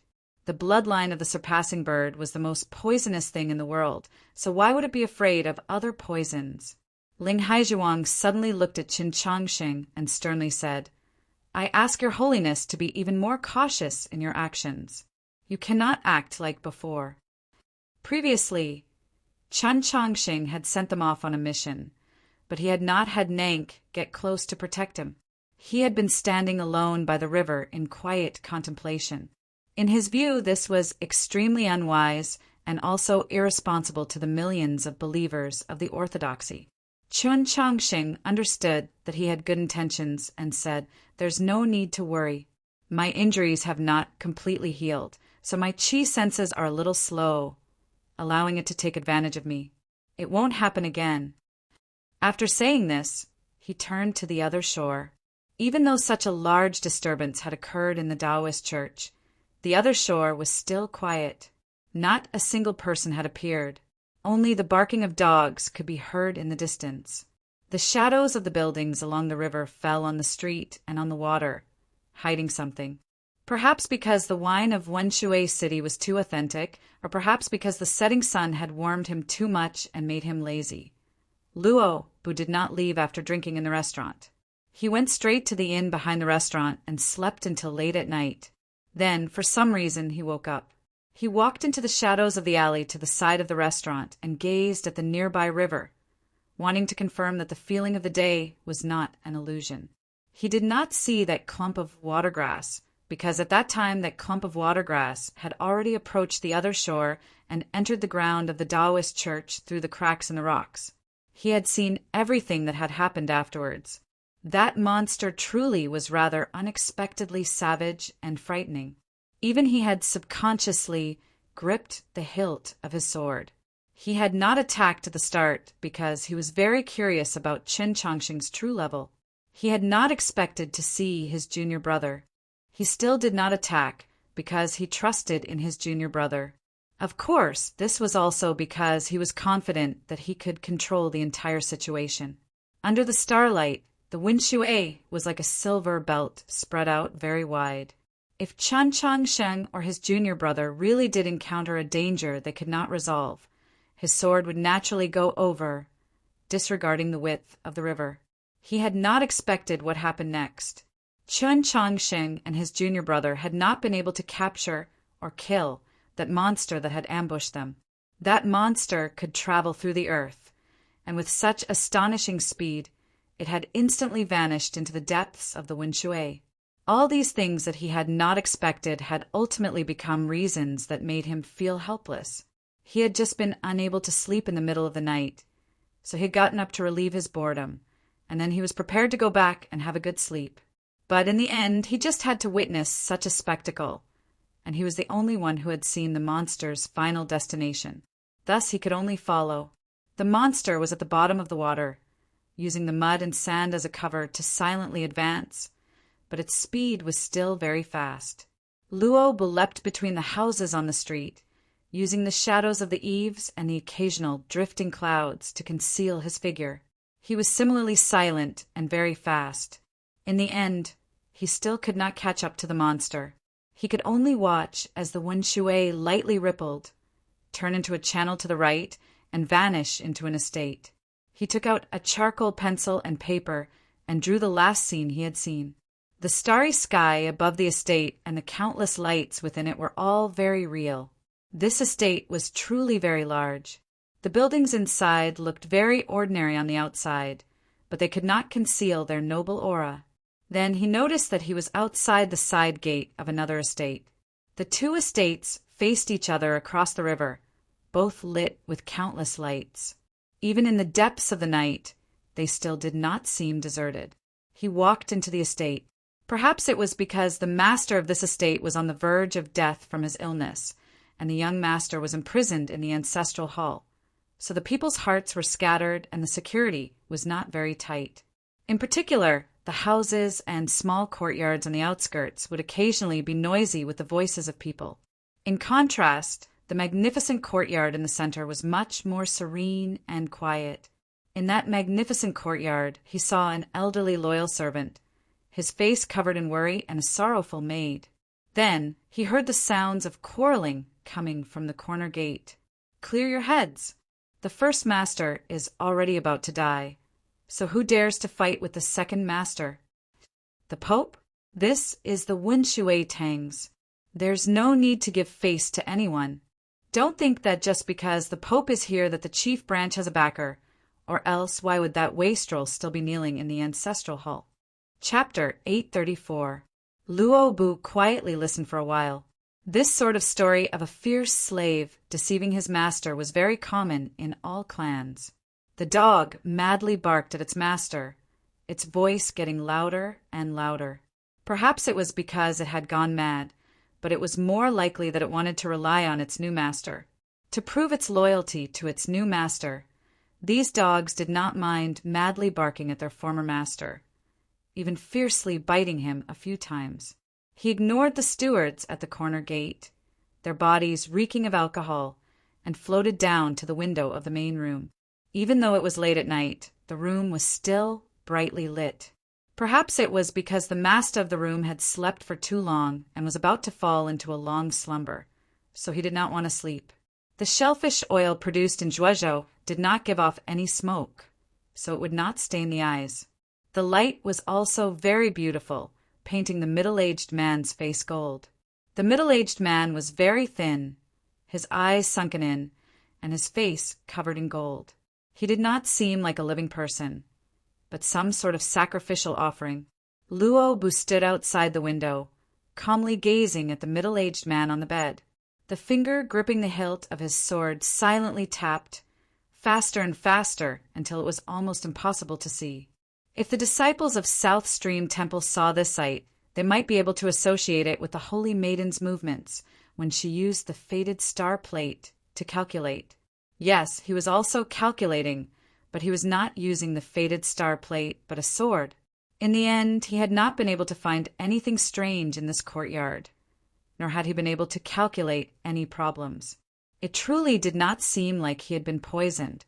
If it really was an illness, not even his junior sister could cure it, so it was naturally even more impossible for him to cure it. Luo Bu regretfully and apologetically left the estate and returned to the shore of the Winshui.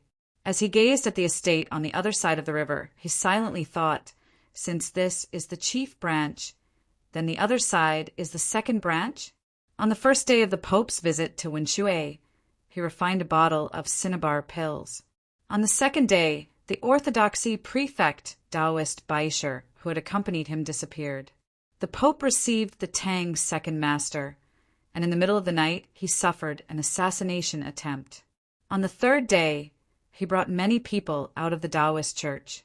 The divine carriage followed the Winshui and, under the uneasy gazes of countless people, arrived outside an estate. This estate belonged to the chief branch of the Tang clan. It had been half a year since the gravely ill Tang, first master, had moved back from the old estate. Half a year ago was also the day that Tang 36 was imprisoned in the ancestral hall. It was unknown if these two events were related. A few days ago, the gate to the estate would have been tightly shut, the servants scattered about, gossiping about their master. But today was different. When the Pope's divine carriage was still several li away, the estate received the news. After the initial panic, everything returned to normal. The middle door had long since been opened. The stewards and servants were kneeling on both sides, extremely respectful and silent. The rules of aristocratic families could be seen everywhere. But Chen Changsheng still felt that something was wrong. It wasn't because someone was looking at them from under the willow tree on the other side of the river, but because the smell in the air wasn't right. Nank followed by his side and sniffed like a little dog. She said, "There's dust." The steward, who had just rushed over from the Tang family's old residence, didn't have time to say anything when he heard these words. His expression couldn't help but change slightly.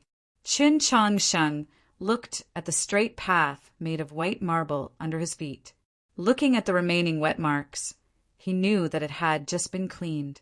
The reason why they had just cleaned up was naturally to welcome his arrival, but it could also be inferred that they usually did not clean up diligently. Qin Changsheng said nothing and walked into the estate. Upon entering the magnificent courtyard, he saw a woman dressed in simple and yet still exuding a noble aura. From her appearance, he could tell that she was Tang 36's mother. Seeing the crowd enter the courtyard, especially the young man in the very center, the woman said in a trembling voice, "Believer Lin Xian pays respects to His Holiness the Pope." After saying this, she prostrated to Qin Changsheng. Qin Changsheng would never accept this bow. "Madam Tang, please rise." Madam Tang naturally would not stand up and continued to kneel. Fortunately, Qin Changsheng had predicted that this would happen and had already made arrangements. A cool breeze suddenly blew through the courtyard. Before anyone could clearly see anything, they only saw the girl at the Pope's side appear at Madame Tang's side. Nank supported Madame Tang's hand, so Madame Tang naturally could no longer kneel. At this sight, the steward of the Tang clan's old residence did not change his expression, but he felt a little uneasy. Many people knew that yesterday the Tang second master had paid a visit to the Taoist church, and the Pope had accepted his kowtow. Anyone could imagine that the Pope's attitude towards the chief branch and the second branch would be different, but for him to express it so bluntly, just what sort of reasoning was there? Qin Changsheng did not accept Madame Tang's bow, but instead greeted her as a junior. Only now did Madame Tang realize that the rumors were all true, and that the letter sent back by the Orthodox Academy was also true. The Pope and her son were truly very close, even as close as brothers. "I want to see Uncle," Qin Changsheng said. Madame Tang had no reason to refuse, so she prepared to lead the way. Suddenly there was a coughing sound. The steward of the Tang clan's old residence coughed twice. He first glanced at Madame Tang, then at Qin Changsheng. With a humble expression, he said, "The first master's illness is severe. Your Holiness's sacred body is of utmost importance. If there is anything inappropriate, it truly is the sin of my Tang clan. Your Holiness, please." He did not finish, but his meaning was clear. The Tang clan did not wish for Qin Changsheng to see the first master. Qin Changsheng had seen this steward of the old estate before. Many years ago, the yellow paper umbrella had been given to him by this steward. At their reunion today, the steward's attitude was still respectful, even more so than in the past, but there was a faint sense of wariness within. Qin Changsheng said nothing, only calmly looked at him. The steward suddenly felt the pressure on him increase, but he still forced himself to say, "The teachers of the 13 divisions of Radiant Green have come to see, and even that person from Holy Maiden Peak has come to see, but none of them have been able to do anything. Why must your Holiness stir up sorrow?" Madame Tang glanced at the steward. She did not refute him, but her sleeve began to tremble. Qin Changsheng suddenly asked, "Did the venerable master of the Tao come to see?" The steward thought he had heard incorrectly. In a daze, he didn't know what to say. He thought, with the venerable master of the Tao's status, why would he leave the capital to come to Winshui to treat the first master? Qin Changsheng asked again, "Then did His Majesty the Emperor come?" The steward was even more confused. He thought His Majesty the Emperor has a myriad of affairs to attend to every day, so why would he come? In the world, only their medical skills are better than mine. Since they didn't come, who has more right than me to say whether this illness can be cured or not? After saying this, Qin Changsheng followed Madame Tang into the inner estate, no longer paying any attention to the steward. Ling Haijiwang and several dozen priests remained behind, blocking the Tang clan's people outside. The steward wanted to rely on his status to enter, but he failed. Ling Haijiwang expressionlessly stared at him and said, "You like coughing? Continue." The steward of the old estate had an extremely high status in Wenshui City, but what could he do to a prefect of the orthodoxy? As he watched Qin Changsheng's figure disappear into the corridors of the inner estate, he was both anxious and angry, and actually began to cough. Chapter 835. Chen Changxing knew that the teachers of the 13 divisions of Radiant Green and Su Yurong had both come to Wenshui to personally treat the chief branch first master, but he still decided to personally take a look. Just as he had said to the steward of the old estate, he had absolute confidence in his medical skills. Even if everyone concluded that the chief branch first master had not been poisoned, but was suffering from an incurable disease, he still had to personally see it to believe. He gazed at the unconscious middle-aged man. He wanted to find some trace of Tang 36 on his face, but he realized that it was rather difficult. Perhaps it was because he was too thin, or perhaps it was because his face was covered in gold. He sat on the bed and began to take his pulse. After a quarter of an hour, he took out a golden needle and inserted it into the man's meridians, beginning to make even more detailed observations. This time he took a rather long time. Even when the winter sun was at its zenith, his fingers were still gripping the end of the golden needle, trembling rhythmically. The door to the room was tightly shut, cutting off all sight from the outside. No one knew what was going on inside. Nank stood in front of the door, her face expressionless and motionless. Whether it was the embroidered stool that Madame Tang personally brought over, or the precious tea that the maid offered with both hands, she did not even glance at them, much less speak. At the very beginning, when they saw the Pope enter the first master's room, the people of the chief branch could not help but reveal expressions of joy. In their view, since the Pope could refine the cinnabar pill that could revive the dead, his medical skills were assuredly superb. Even if the sacred light technique could not save the first master, feeding the first master a cinnabar pill was enough. But as time passed, the people gradually grew anxious. Some of the bolder maids wanted to sneak a peek, but they were frightened back by Nank's gaze. After an unknown amount of time, the tightly shut door finally opened, and Qin Changsheng walked out from within. Madame Tang went up to greet him. She had been very calm the entire time, but now she could no longer suppress her emotions. Her face was both nervous and hopeful. Seeing Madame Tang's expression, Qin Changxing took back what he wanted to say. After such a long time of probing with the golden needle, he had a very comprehensive understanding of the Tang first master's condition, but the more he understood, the stranger he found it. There was indeed no poison left in the Tang family first master's body, nor were there any symptoms of being poisoned. It was just that his meridians were gradually withering and his vitality was constantly fading. The problem was that he could not find the cause of the illness. Naturally, there was nothing he could do about it. Furthermore, there was something strange. In the depths of Father Tang's liver meridian, he could faintly sense a cold aura. However, the aura was very faint and he could not trace its source. It could be an old illness from many years ago, or it could be, has Master Tang ever injured his waist before? He asked Mrs. Tang. Mrs. Tang seriously recalled and shook her head. I've been injured many times, but I've never hurt my waist. Qin Changxing suddenly noticed the puzzled expression on Nank's face and asked, What's wrong? Nank looked at him and said, I think I smell something. Qin Changxing thought to himself, could it really be so? He turned around and led her into the room, saying, Smell it carefully. Nank sniffed the air like a puppy and moved her feet, getting closer and closer to the bed. Finally, she stopped at the bedside, looked at Qin Changsheng and nodded. Qin Changsheng understood her meaning. Madame Tang was extremely intelligent. Although she did not understand Nank's specific meaning, she understood. Her face instantly paled and her body swayed. Qin Changsheng looked at her and shook his head. A determined expression appeared on Madame Tang's face. She steadied her mind and steadied her body. At this moment, the sound of wailing suddenly came from outside the door. It sounded like the voices of men and women, old and young. The heavens have opened their eyes. Master, you can finally be saved. His Holiness, the Pope's benevolence, is as benevolent as the heavens.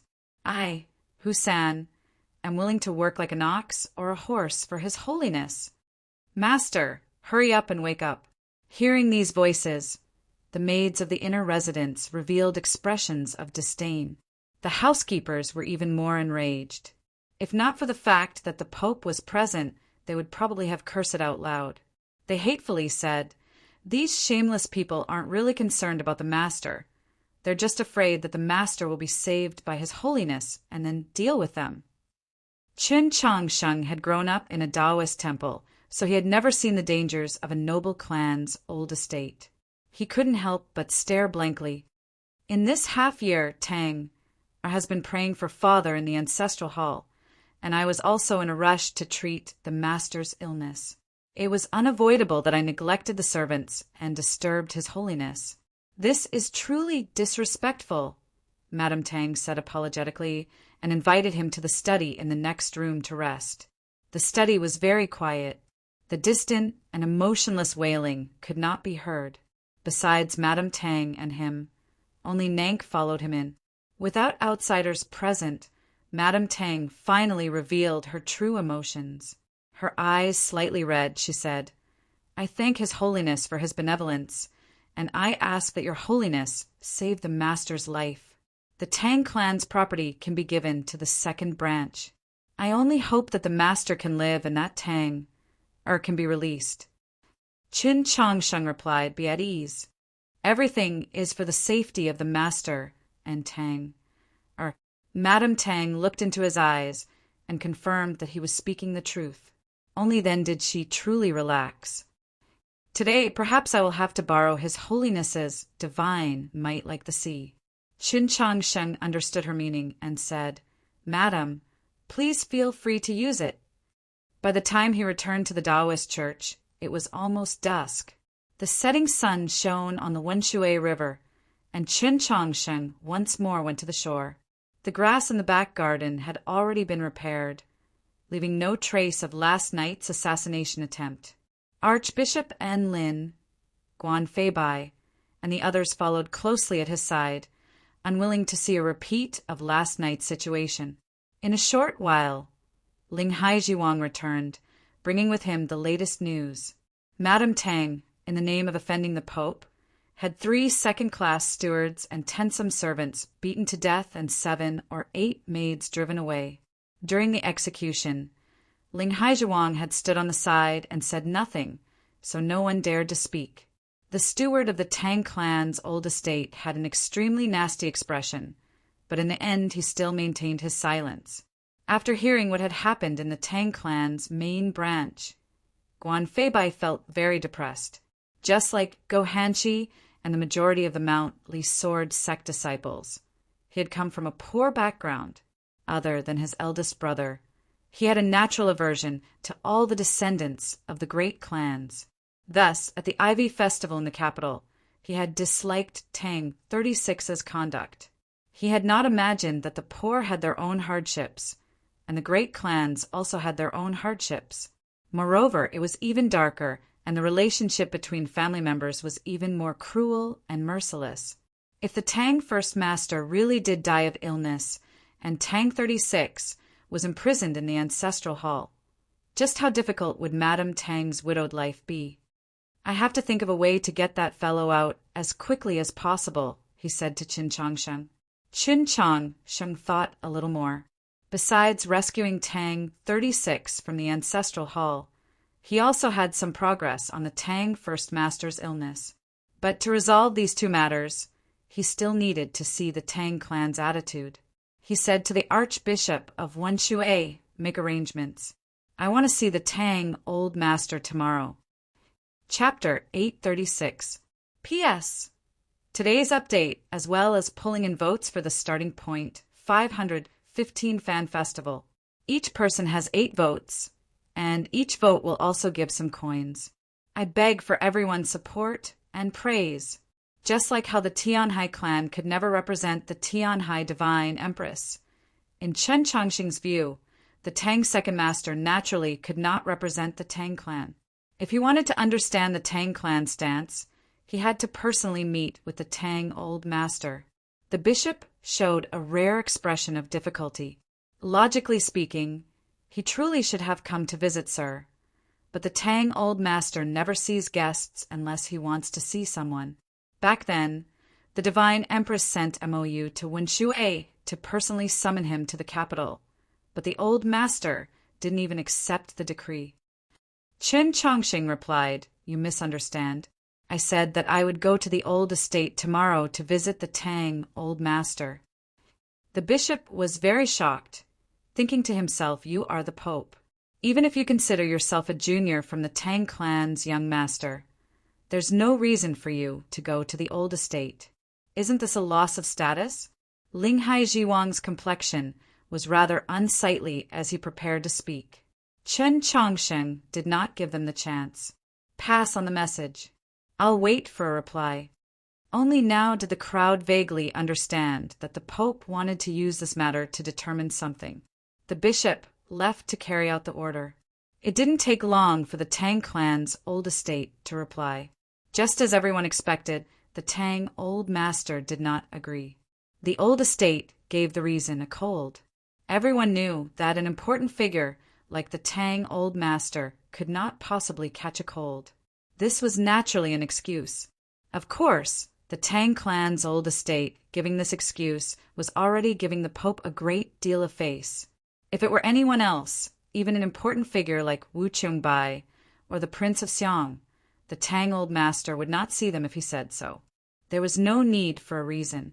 But Chen Chongqing did not believe that the Tang old master was giving him face. He quietly pondered by the river for a very long time, and then he smiled. The sunset painted the sky, illuminating his still young face. His smile was very clean and delightful. He was truly in a very good mood. At Sloping Cliff Horse Farm, he had decided to come to Wenshui. From that day onwards, he had been worried about one thing. He was worried that the Tang old master had already made up his mind, worried that the Tang second master's actions were the collective will of the Tang clan. Now, it seemed that he did not need to worry about this matter, because the Tang old master did not dare to see him. Back in the Orthodox Academy, Chen Chongsheng had said this to Eunuch Lin, and later to his martial uncle the Pope, that his master, Shang Xingzhou, did not dare to meet him. When he said he didn't dare, he didn't mean that his master was afraid of him or was afraid to face him. Instead, it meant that Shang Xingzhou didn't want to see him, and thus had to face some problems that he didn't want to face. Today, he believed that the Tang old master did not dare to meet him for a similar reason.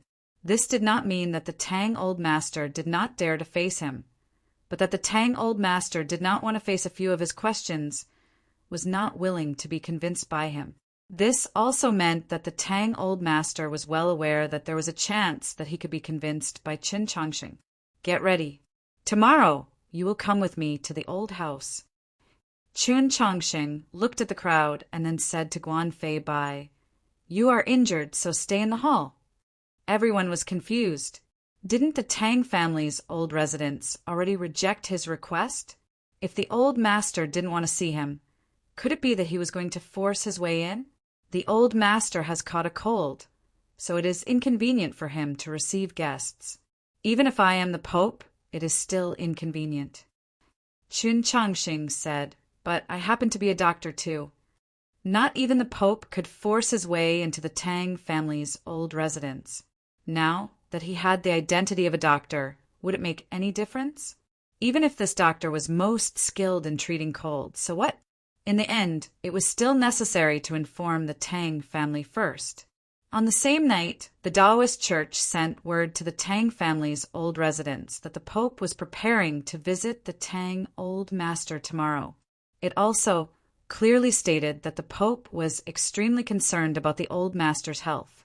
On the morning of the next day, Chen Chongqing's group left the Taoist church under the escort of the Orthodoxy cavalry and priests. Even when the Pope's divine carriage appeared on the straight street of Wenshui City, the Tang family's old residents still had not received any confirmation. Chun Chongqing did not wait any longer, ordering the carriage to continue forward. Yesterday he had gone to the estate to visit the first master of the Tang family's chief branch, and today he was going to the old residence to visit and treat the old master. He had brought with him countless precious medicines prepared by the orthodoxy, and he had also brought with him countless goodwill. Would the Tang clan become so angry that they would seal off the road to the old residence? Such an unreasonable action was not something that a clan of thousands of generations could do. No matter how many people in the Tang clan did not want him to go to the old residence, did not want him to meet with the Tang old master, they could only watch as the Pope's divine carriage slowly made its way down the long street, past the black-eaved and white-walled ancestral hall, getting closer and closer to the old residence. The gate of the Tang clan's ancestral hall was tightly shut. What was that fellow locked inside doing? Chun Chongqing did not glance at the gate of the ancestral hall, but he was naturally thinking about these things. Then he remembered that it was still early. Given that fellow's lazy personality, he was probably still sleeping and had no idea that he and Jixia were just passing by his gate. When they arrived at the Tang clan's old residence, would they also only see the tightly shut gate? This was what Ling Haizhiwang and the others were most worried about, and it seemed highly likely that this would happen. Chun Chongqing was not worried about being refused entrance. No one could understand why he was so confident when the Tang old master was unwilling to see him. Presumably, the Tang old master would also be very curious after receiving the news. The Tang clan's old residence was located in the southernmost part of Wenshui City. It was very far from the Taoist church and required a very long walk. The city gate had long ago been closed. To be more precise, after the city gate closed last night, it had not been opened again, even though that time had long passed. Other than the orthodoxy's carriage and cavalry, no one else could be seen on the street. The Tang clan had not sent a steward, not even a guide. The long street was quiet. The only sounds audible were the unhurried hooves of war horses and the crunching of wheels over stone. A gust of wind blew over from the river behind the street, blowing out an old piece of paper. This paper was covered in congealed oil, so it was probably used to wrap meat. A black dog ran out from a side alley and sniffed at the paper. Uninterested, it turned and left. Chun Chongqing noticed that the black dog was already old, but its fur was still glossy. It had been raised extremely well, and there was a collar around its neck. It was clearly domesticated. I've never seen a wild dog in Wenshui City. When he thought of this, he found it rather strange. Logically speaking, in a place as prosperous as Wenshui City, wild dogs should have lived very comfortably. Could it be that because of his arrival, all the wild dogs in Wenshui City had been driven away? Ling Haizhiwang recalled the same question he had asked when he first came to Wenshui City many years ago and said, "There are no wild dogs here." Chun Chongqing asked why. Ling Haizhiwang explained, "Perhaps they were taken in to be raised, perhaps killed, perhaps eaten. In short, there are no wild dogs." These words sounded very plain, but they also seemed to conceal many deeper meanings, inexplicably making the listener feel somewhat cold. Chun Chongqing thought to himself, from a certain perspective, the Tang old master and his master Shangxingzhou are truly two very similar people. That generation was very similar. Yes, 3 years ago, the elder of heavenly secrets had died, the Pope had died, and this year the demon lord had finally died. Other than the wandering Wang Jitsa, that generation only had Shangxingzhou and the Tang old master. What generation was that? It was the generation that had experienced the scorched earth, the destitution of the people, the invasion of the demons, the siege of Luoyang, the life and death of a few days away. It was precisely because they had experienced so much pain and tragedy, endured a pressure unimaginable to modern humans, that these people had incomparably firm wills. They were like a rock at the summit of a lonely mountain, like a pine tree growing out of a rock. No matter how miserable or despairing the situation was, they would never give up. They would still calmly face it, always embracing their ideals. It was also because they had experienced too much, seen too much cruel and dark history, that they had unsurprisingly become the staunchest realists, the most callous strategists. Sinister methods, broad minds, and lofty goals coexisted in harmony with each other in their aging bodies, not conflicting at all. In the end, they became the most revered elders in the world, those who needed to be revered, those who made all living things fear. The Tang Old Master that Chen Changsheng wanted to meet today was this sort of person. The Tang clan's old estate was in the southern part of the city. Contrary to what the common people imagined, the old estate was not very large, far smaller than the two estates of the main branch and second branch. Moreover, it was not by the Winshui, built against a rather low hill. It seemed rather ordinary, with nothing extraordinary about it. Chen Changxing's group had not seen a single person on their journey from the Taoist church, but now they finally saw a person. The steward of the old estate that they had met yesterday in the estate was standing on the side of the street with a humble expression. Behind him stood an old man. This old man's eyes were indifferent, like the autumn sky. His expression was apathetic, his qi restrained. Gazing at the old man, a smear of blood suddenly appeared in the depths of Zheshou's eyes. Nank's hand released Chen Changxing's sleeve. As the two people with the sharpest senses for danger, Zheshou and Nank immediately sensed how terrifying this old man was.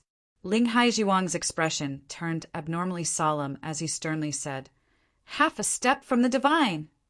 If not for the portrait in the Moss Institute, he would have even believed that this old man was the Tang Old Master that the Pope wanted to meet. This old man's cultivation was truly somewhat unfathomable. Chen Changxing's group had no idea that this old man was one of the three remaining guardians of the Tang clan. In the coup of the Mausoleum of Books at that crucial moment, this old guardian had always been at the Tang's second master's side. One could imagine his status and strength in the Tang clan. Yet this old guardian, who was half a step from the divine, was only a guide in the Tang clan's old estate today. Just how deep was the Wenshui Tang clan's hidden strength? Only now did Ling Haijiwang realize that no matter how exaggerated the imaginations of the Tang clan were, they were still not as shocking as the truth. He became very wary, very concerned about Chen Changxing's safety. Yet neither he, Zheshou, nor Nank were able to follow Chen Changxing into the Tang clan's old estate, because the old guardian had expressionlessly glanced at him, and then Chen Changxing shook his head. "It's about to reach 515. I hope that I can continue to charge at the red packet ranking of 515. On the 15th of May, the reign of red packets will reward the readers and advertise my works. One piece is still love, so I'll definitely do my best." Chapter 837. P.S. Today's update, while at the same time pulling in votes for the starting point, 515 Fan Festival. Each person has 8 votes, and each vote will also give away some coins. I kneel down and beg for everyone's support and praise. Facing him was a very simple and crude wooden door, but the stone eaves above the door were built with extreme care and exaggeration, even higher than the height of the door itself. From top to bottom, countless plaques were lined up. Chen Changxing raised his head and vaguely saw many familiar signatures. These signatures belonged to successive emperors and successive popes. There were emperors of the Zhou dynasty, emperors of the previous dynasty, and even more ancient emperors whose names he had only read in books. He was even more familiar with the names of these popes. He realized that the pope at the very bottom was none other than his own grandmaster. The emperor at the very bottom was Emperor Taizong. There was no Tianhai divine empress, no previous pope. It was obvious that before that old man in the Tang clan's old estate passed away, the previous pope and the Tianhai divine empress he disliked did not have the right to leave behind their mark. The old guardian of the Tang clan stood on the side, his expression unchanged, nor did he seem to urge him. To these elders of the Tang clan, this sort of scene had already occurred countless times over the countless years. This was the true foundation of the Tang clan, because this was all history that could be seen. It was incomparably real, even somewhat real. Snow suddenly began to fall from the sky. The snow was not heavy, but it danced around the old estate. Chen Chongqing took out an old umbrella from somewhere, opened it, and walked into the courtyard. Upon seeing this old umbrella, the old guardian's expression finally changed. His eyes narrowed, but it was impossible to see what he was thinking. The old estate's main gate was very simple, and so was the main courtyard. Flat limestone covered the ground, washed by countless years of wind and rain, stepped on by countless people, so smooth that it was like a mirror. When one walked on it, it was very difficult not to think that Emperor Taizong had also walked on the same place. The limestone you're stepping on right now might have been stepped on by Zhou Dufu. That old well you see. Perhaps Wang Jitse drank from it. Then when Su Li walked into this small courtyard, did he hold an umbrella? The Tang family's old guardian stopped at the gate. Chen Chongsheng held the old umbrella and walked up the stone steps. Arriving in front of the house, he looked inside. There was a high threshold between the house and the house. He stood outside the threshold. The old man was inside the threshold. In fact, that person's hair was completely white, but he didn't look old. However, his eyes were like an old well in the courtyard, as if nothing in the world could cause any ripples. Was this the Tang old master? For the past 1,000 years, the most mysterious person on the continent was naturally the demon military advisor Black Robe. To many people, the Tang old master of Wenshui City was equally mysterious. The common people only knew that the Tang old master was the wealthiest person on the continent. Even when the elder of heavenly secrets was still alive, his wealth was far inferior. The common people also knew that the Tang old master was one of the most powerful people on the continent. Not even the Tianhai divine empress could do anything to him. The common people also knew that the Tang old master was the longest-lived person on the continent. As far back as the era of Emperor Taizu, people had already seen him. But no one knew just how much money the Tang old master had, just how terrifying the power he wielded, and just how old he was. And even now, no one knew what the Tang old master's true strength was. Back then, even the pavilion of heavenly secrets failed to find out. Of course, even if they did, they wouldn't dare to say it out loud. After becoming clan head, the Tang old master had not exchanged blows with anyone, and it had been several hundred years since then. Some people analyzed that the Tang old master had assuredly stepped into the divine domain long ago, but he didn't care or need to be famous in the secular world, so the common people did not know. Otherwise, how could he prop up the sky above Wenshui City? How could he stand as an equal with the saints? How could the majority of the storms of the 8 directions greet him as a junior? Of course, there were also many people who opposed this view. They believed that the Tang clan relied on its unimaginable wealth and deep roots to achieve such a transcendent status on the continent, and that the Tang old master was only skilled at managing the clan. He was not as powerful as people imagined. Regardless of which conjecture it was still a conjecture, and it seemed like it would never be proven. Still, no one knew what sort of person the Tang old master was, other than a few elders of Wenshui City and a few descendants of the Tang clan's old estate. No one even knew what the Tang old master looked like. In the capital's Orthodox Academy, Chen Chongqing had heard Tang 36 speak of the Tang old master many times. In Tang 36's narration, his grandfather was a benevolent, amusing old man who loved to hold his only grandson on his knee and tell him stories of the past. The moon of the demon race moved through the cotton-like clouds, and the wind blew against the sails. In the night, it looked like a rope made of stars. The scenery was constantly changing, and people naturally had many sides, and they could also change. The grandfather in Tang 36's eyes was naturally not the true Tang old master, or perhaps not the entire Tang old master. And besides, the Tang old master now had a grandson. Several years ago, when Chen Chongqing was going to Hanqiu City, he had passed by Wenshui. The Tang old master had given him a gift, but he had not seen him. Today was his first time seeing the Tang Old Master, so even he couldn't help but be a little nervous. But he did not show it. He calmly shook off the snowflakes on his old umbrella, put it back on the wall, and then stepped over the threshold into the room. Both his movements and expression were very natural, like he was returning home. The Tang Old Master was even more natural, because this had always been his home. The Tang Old Master was eating porridge, and he was eating so heartily that he could clearly hear the sound.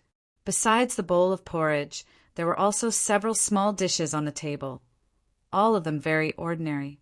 It didn't take long for the Tang Old Master to finish the porridge in his bowl. He picked up a towel and wiped his mouth, then said, "There's a saying that says, 'Old masters drink porridge, shameless and vulgar.' I've been paying more attention to my health recently, so I don't want to answer to this saying." Qin Changsheng was dazed for a few moments before he understood the meaning of these words. He glanced at the remaining porridge in the bowl and thought it over, then said, "If you want to strengthen your teeth, you can't eat things that are too hard, but eating porridge every meal is also inappropriate." The Tang Old Master placed the towel back on the table and said, "If you don't mind living long, why would you eat porridge every day? This is just breakfast." Qin Changsheng did not follow up with this, saying, "For the sake of making a living, it's extremely good to boil some millet porridge or oats for breakfast. Rice, on the other hand, tends to harm the stomach." The Tang Old Master glanced at him and asked, "Are you very skilled at these things?" Qin Changsheng calmly replied, "My medical skills might not be as good as Master's, but in terms of health, he's not as good as me." The Tang Old Master looked at him and asked, "Since you admit that your medical skills are not as good as your Master's, why did you come to see me and say that you would treat my cold?" Qin Changsheng replied, "Treating the sick and saving people is something that a doctor should do. Moreover, I am the Pope, so I should do this even more." The Tang Old Master's expression did not change. "You feel that your master does not have the right to treat the sick and save people." Qin Changsheng's expression also did not change. If the name is not correct, the words are not correct, and if the words are not correct, the matter will be difficult to accomplish. These words were very interesting. If the Prince of Xiang and the others were to hear them, they would probably ponder over them for a long time, trying to discern more of their meaning. It's almost time for the 515 Red Packet Rankings. I hope that the Red Packet Rankings can continue to charge into the 515 Red Packet Rankings. On the 15th of May, the Reign of Red Packets will reward the readers and also publicize the works. One Piece is love.